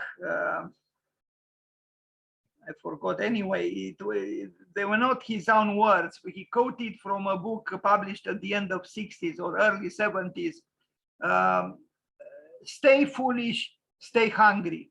Or the other way, stay hungry, stay foolish. And I just love this, you know, because yes, if we stay hungry, meaning if we are continuously curious, open like a child, continuously hungry of new things, of imaginative things. We ask questions, you know, like a child, continuously willing to learn, to be open to, and then also be foolish. Because in a way, the foolishness that the whole Earth catalog, that was the name of the book, the whole Earth catalog, yeah. Which I actually had, but I left it in the States anyway. So in a way, that advice to the students, to the graduates, stay foolish, coincides with the superfluousness that Voltaire, you know, implicitly praised when he said it is necessary. And it is necessary to so-called be foolish. Even Erasmus of Rotterdam wrote in praise of you know, foolishness. So unfortunately, you know, sometimes we are, or maybe often we are too so-called serious, you know, and we forget to be playful. And without playfulness, you cannot have creativity. Well, the legs of the desks of Carlo Mollino, what else are they? If not examples of capricious, beautiful, superfluous playfulness. Maybe a book can be written with the title, you know, I almost said the superficiality, but no, I kind of like the superfluousness of great architecture, or the superfluousness of the great architects, or the capriciousness of the great architects. In essence, is their playfulness. Anyway, I was at Stanford last week. Pardon? I was at Stanford last week. It's a beautiful place. Yeah. How is Los Angeles? How is it doing with the pandemic and everything? Is Los Angeles afraid of Vladimir Putin? Oh, that's a bunch of questions, Dan. Which one do you want me to take first? All of them. No, just ignore them. If you want to say something, please do so. But yeah, Los Angeles is waking up. It is? Yeah, hopefully not too late. Waking up to what? Just to try to find its former place. That's nice. Some interesting buildings are being built, or? Yeah, some interesting, some too interesting, if that makes sense. Yes, it does. Like this one by, I think it's Mad Architecture, the Star Wars. Yes, I know them, Chinese. I don't know if it's going to be one of his better works. He gave such a beautiful presentation on their work. Mayan song? Yeah, you know, like there was one, was it an opera house? Yes. In China that they did? It was just spectacular, right? Right. Here he is. And look how he is dressed. Maybe he had a presentiment of, China emerging, because that attire seems to be rather Chinese. He was an interesting man, exotic, extravagant, intense. Look at his face. You would say that that face knows nothing about, this man knows nothing about capriciousness or playfulness or superfluousness. A very interesting man, Carlo Mollino, really. And the son of an accomplished engineer.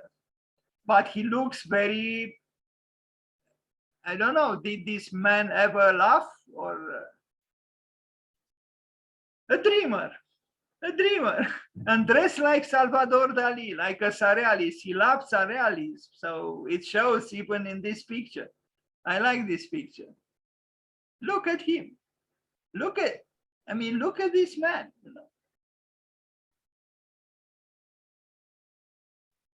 Professor, also a professor.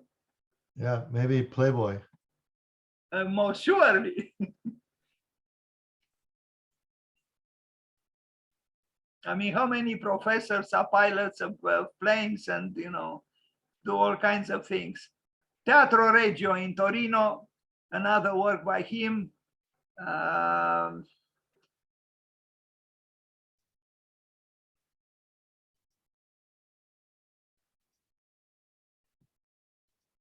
Well, he was able to get away with murder, so to speak. I don't like so much these, spaces outside of the theater per se, but I like the ceiling here. I hope I have other pictures, like where it was said he was also inspired by Piranesi's Carceri. I don't have the right pictures. I have seen some, but I don't know why they didn't make it into my presentation. I'm mad at myself. Anyway, the cultural references in his work are, show he was an informed man, and it matters. This is not a simplistic architecture. It's an architecture that, is analogical and even illogical sometimes, and logical other times. It's all of the above.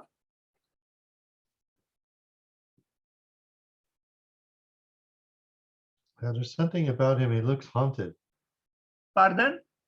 He looks haunted. The Yes, pictures? he does.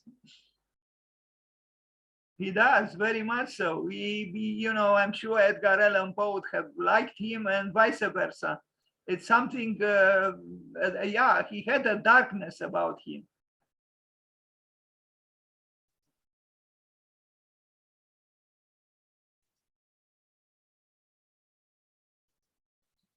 The aristocrat.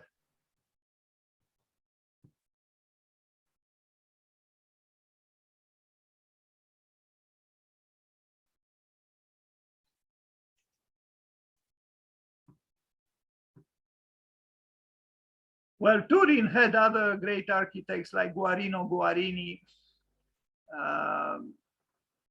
Interesting city. Its Baroque is different from the Roman Baroque. Yeah. Look what he did to the facade of the building. Again, in the midst of modernism, he indulged. If something like this was done, let's say by Herzog and de Moron, we would understand. A different time, different architects. But when he did it, I think it was rather provocative indeed.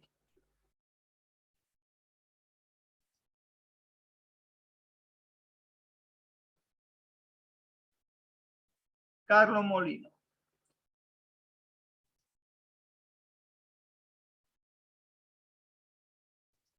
At one time in my life, I was myself obsessed by whiteness and redness, particularly after I read the book Psychology and Alchemy by Carl Jung, where he said that white is, the queen. The queen is white, and the moon is white, and red is the king and is the sun, as opposed to white, which symbolizes the moon. And the conjunction between redness and whiteness could lead to, to the arriving at the philosophical stone, or lapis, as the alchemists called it.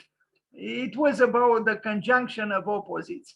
I don't know what is the symbolism of this large room by Carlo Mollino, but maybe also consciously or unconsciously he was pointing in that direction, to unite the art of the spectacle, the theater, with with the life of the street, to unite the terrestrial with the celestial, the redness with the whiteness. I don't know. That's how I, maybe simplistically, I'm tempted to still read in the redness and whiteness these symbols that I read about in Carl Jung's book. But I see here he uses other colors here too. I guess Piranesi was an influence outside of the curved space of the theater per se. But even this space is interesting. Is very different from the outside, but anyway, if there were some people here, I think it would have been even better.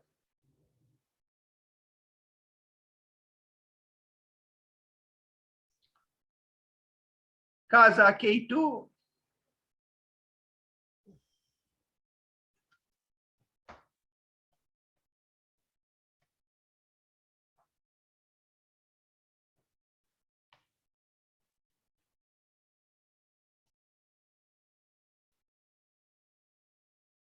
And here he is, himself, the architect as a playboy, the playboy as an architect. But he a very different playboy than the one Louis Kahn referred to when he was asked what he thought about the New York Five, and he actually called them playboy architects. And he said, I prefer to do what is right in the wrong way than to do what is wrong in the right way. And I guess he referred to the New York Five as doing, the wrong things in the right way. In the case of, Mollino was not the man of a group. I think he was like the solitary talent, not to say the solitary genius, haunted, with problems. He had problems, one would say, but he left something behind. Interesting. Look here, what's, even in this design, it's unusual in most things that he does.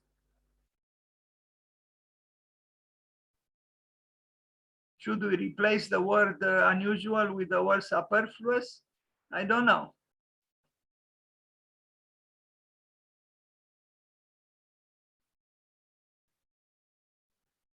Another casa.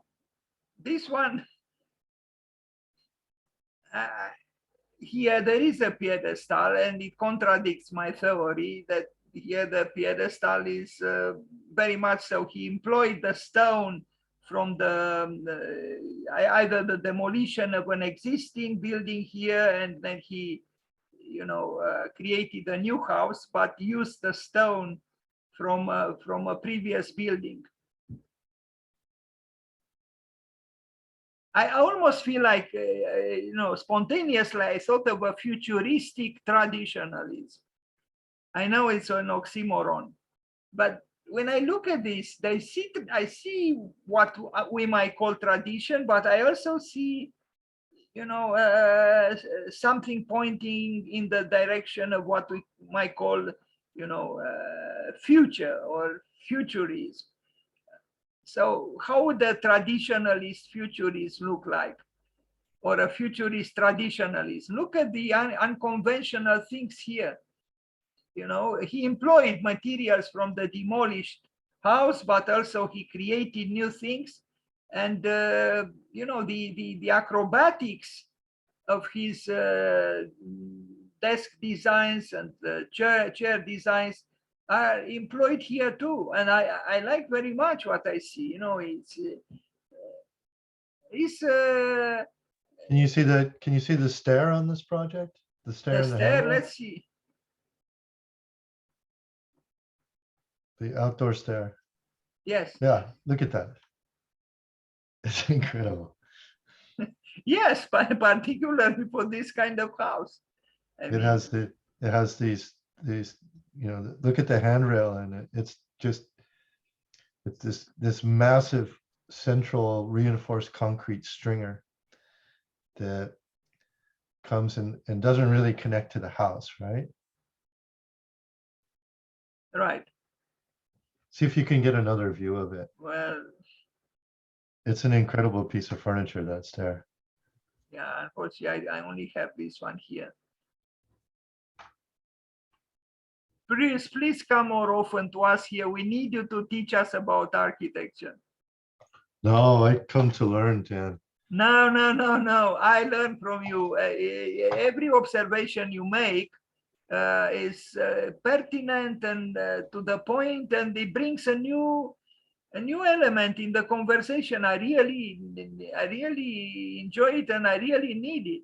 I'm not a great analyst. I think you are better. You analyze things, plus you have the aesthetical culture and the aesthetical even an aesthetical temperament, if I am to call it so. But you also have the, you know, your profession.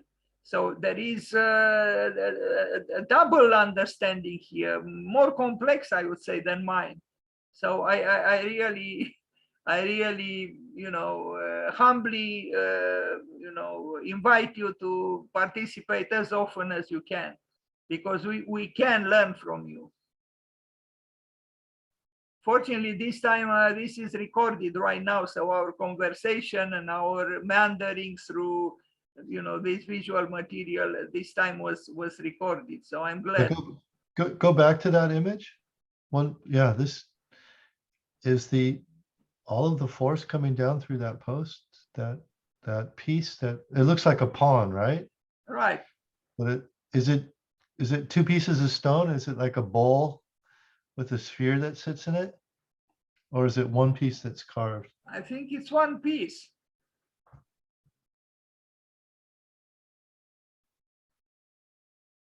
Amazing detail.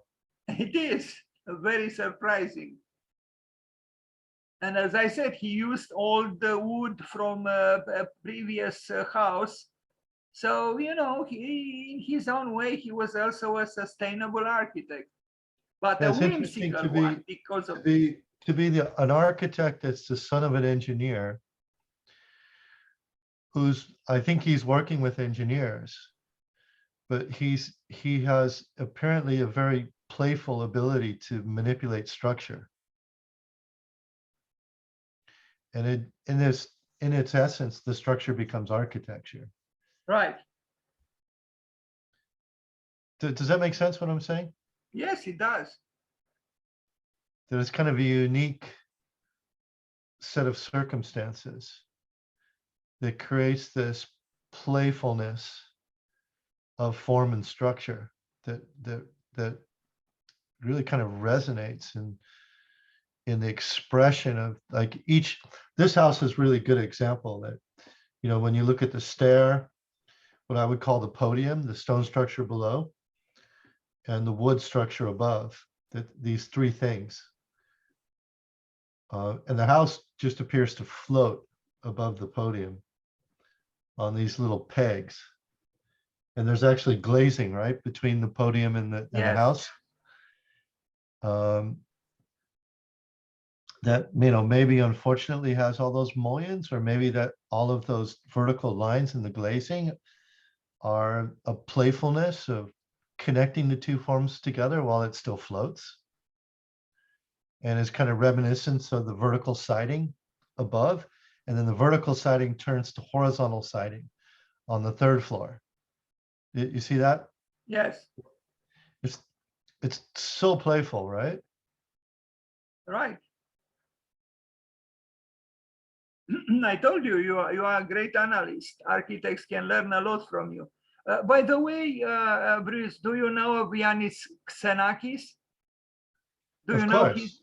Yeah, when I saw your May schedule, I thought that would be the one I would really like to show up and learn more about him from you.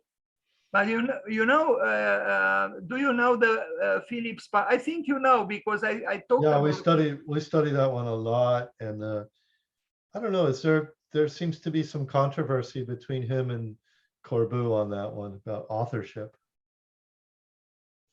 Well, I read more and more that apparently it was more the design of Yanis Xenakis than Le Corbusier. Yeah, But I think you get in these situations, Dan, where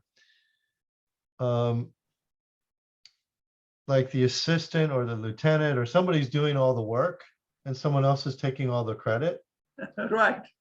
But you do have to realize that without the master, there is no project.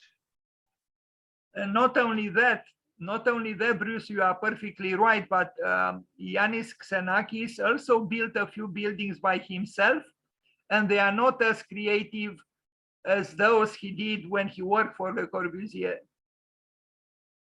But he was mainly a composer, and apparently he was a brilliant composer.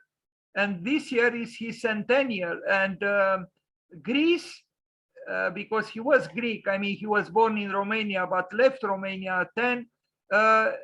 Greece launched a competition. There is even a consortium, organized for this occasion called Meta Xenakis. So they launched a competition for compositions, musical compositions. But I want to launch one too, by the way of the centennial, by the way of Xenakis, the architect. Apparently, he was also very important in creation of La Tourette, the monastery La Tourette. He was some kind of, I don't know, project manager or something. Of course, in essence, the creation belongs to Le Corbusier, particularly in that case. But there are some people who think that it's possible, I don't know if it's true, that even Ronchamp was influenced by Xenakis, because until he arrived in Le Corbusier's office, Le Corbusier never did such things. That was but I don't know. Nobody knows. There is more unity between the works. Well, unity in verity and verity in unity in the works of Le Corbusier than in the works of Yanis Xenakis. But Xenakis was an interesting man because he was the first European composer who employed the computer in generating music. And he was, kind of a pioneer in creating avant-garde music. He's And if you mainly listen, a composer. if you listen to the electronic poem today, it still sounds very cutting edge. Yes. And then to imagine that there's an architecture that's embodied in the music. It's like the stomach or the bottle of the music. It's together. It's like formally there's imagery, music, and space and light all coming together, right? Right. In that space. And it's, it's such a catastrophe of a project from many levels that it was 6 months late, way over budget. And if it's an expo building and you're 6 months late, you kind of miss the bus, right? Right. I mean, you miss the whole trip, right? Like the whole vacation, whatever. Hey, I want to share something with you. You made me think of one of Corbu's other disciples is Teodoro Gonzalez de Leon. Do you know him, Dan? No. And there's a film about his work. Oh, you will love his work. I'll put his name in the chat here. Thank you. and the film is called Teodoro in Concreto. So it's, you know, it's Theodore in concrete, and his work is sort of exceptional Mexican brutalism, but the scale and the design is exquisite. And he recently passed away a few years ago. One of his really beautiful buildings is a museum in the Central Park in Mexico City for Rufino Tamayo, which is, he's an amazing artist. I'll put him in the chat as well. Thank you. Because I think, do you know Tamayo? No. I think. How do you spell his name? I put it in the chat. His Tamayo's palette, I think, will enchant you, Dan. His color, his sense of color, the earthiness of his No, palette. I don't know his work. No. You will love it. It will be a very wonderful thing for you to discover. So I'm so happy to share something with you. As I told you, Bruce, you are truly very, very welcome here every time you show up. Thank you, Dan. Thank you. Eventually, I'm going to have to get back to work. Yeah, well, I'm finishing now the presentation, imperfect as it was, but we thought of Mollino, and I think in August we'll talk again about him. So I will learn new things about him. And isn't it amazing, Dan, with all of the celebrations and all of the stuff that you've created, there's still other geniuses and masters and, you know, creators of amazing form and art that we both don't know about from the past? yes, it is. I discover new things all the time. You know, architects I didn't know anything about. You know, it's a very, very rich, you know, contribution by so many people, and they should be known. They should be remembered. You know, they were like us. Now they had aspirations, they had longings, they had their own talent, their own troubles, like anyone else. And they left something behind, and that something should not be forgotten. But you know, I forgot to tell you, but Yanis Xenakis, not only he was a composer, an architect, a mathematician, he actually was an engineer. He only studied engineering. He never studied architecture nor musical composition. He was an engineer. He graduated from an engineering school, but he was even a terrorist. In fact, Greece wanted to kill him because he was considered a very dangerous terrorist. Yeah, he was a fugitive. Yes, because let me ask you something, Dan. Do you think, like you and I think we romanticize about the past a little bit? Let me ask you this, and maybe it'll seem like it's coming from the perspective of a grumpy old guy, but I'm going to say these designers in the past that we're talking about, Mollino, Teodoro, Gonzalez de Leon, etc., right? Corbu, you just keep naming them, right? They were less constrained by technology as we are now. We're more constrained in our exploration of form. What do you think? Well, what do you think Hernan Diaz Alonso would say? Because on one hand, yes, you are right, but on the other hand, isn't this, you know, technology potentially, you know, amplifying the realm of possibilities? Well, let me be presumptuous enough to make an assumption of what Hernan would say, or what I would say about that is the technology can get so out of control that nothing ever ends up getting built. Nothing gets made. It's just an image. Could be anything. It's shiny. It looks amazing. It sparkles, but it's not real. It's not tempered by materiality. I don't know. What do you think, Dan? Yes, you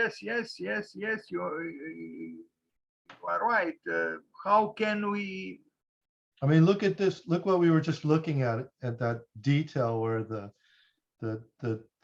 upper wood structure is resting on these pawns, these little pegs, and coming into the stone below. And there's this glazing that's set with these little sticks that couldn't possibly be doing any work in supporting the building, but kind of matches the module of the rest. And then you have these square pegs that are round pegs, or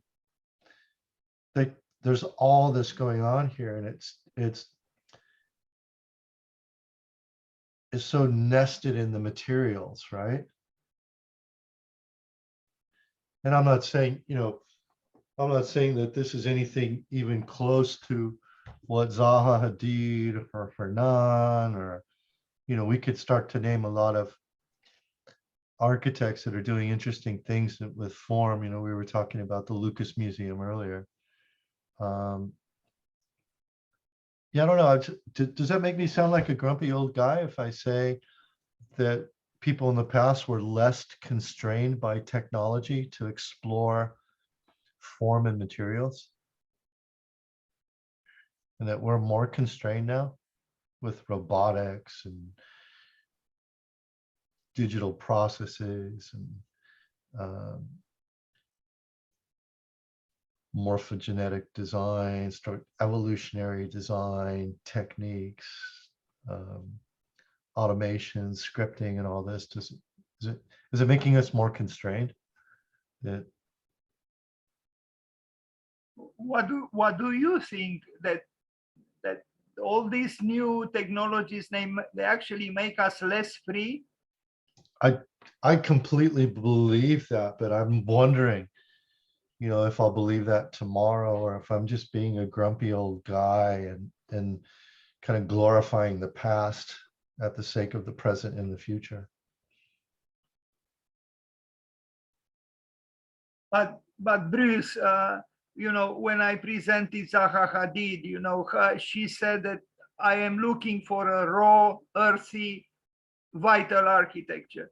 But in my opinion, her work never was raw and never was even earthy. It might have been vital, maybe by implication a little. But no, she didn't arrive at the raw. At the and then earth. look again at this image. Like Zaha's work, it's so muscular. Like it takes so much effort to support one of those buildings that you never get these kind of moments.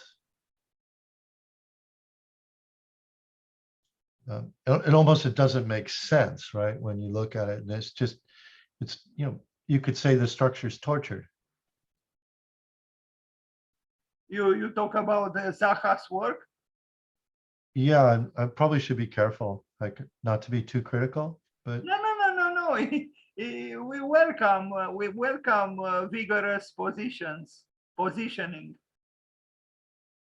I mean, it's beautiful, right? Like, it's the way people react to the work of Calatrava. Like, architects typically hate it.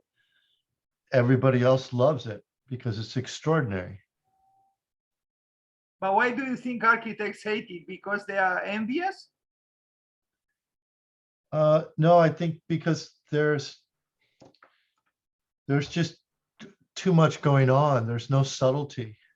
It's just too many different forms in your face. Too much. It's excess, right? And it becomes ridiculously expensive as well, right? And I don't know. I mean, I've just had, from my experience, I've had a lot of students like just really get upset about Calatrava's work. And I've always found it kind of interesting. I think maybe the students are less critical now than they were 20 years ago. I don't know. What do you think about that, Dan? But is it a good thing or a bad thing? I don't know. Do you think it's true that they're less critical? Well, I don't know. I mean, I very rarely receive opinions from students here. Unfortunately, they are most of the time reticent and I don't know very well what they think and feel. Plus, so few show up that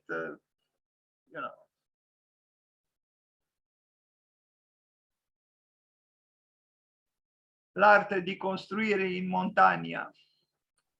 A very interesting man, and not only architect, but also a skier and a pilot and all these things.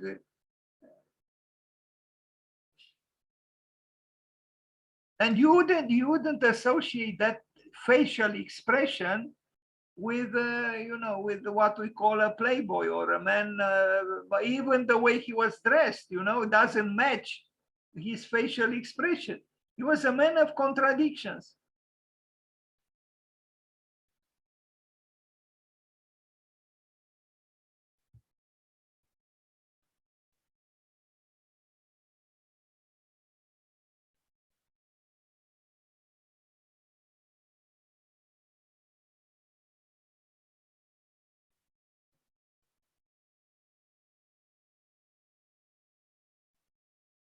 That's it. So happy birthday, Carlo Mollino, and happy birthday to everybody, including to ourselves.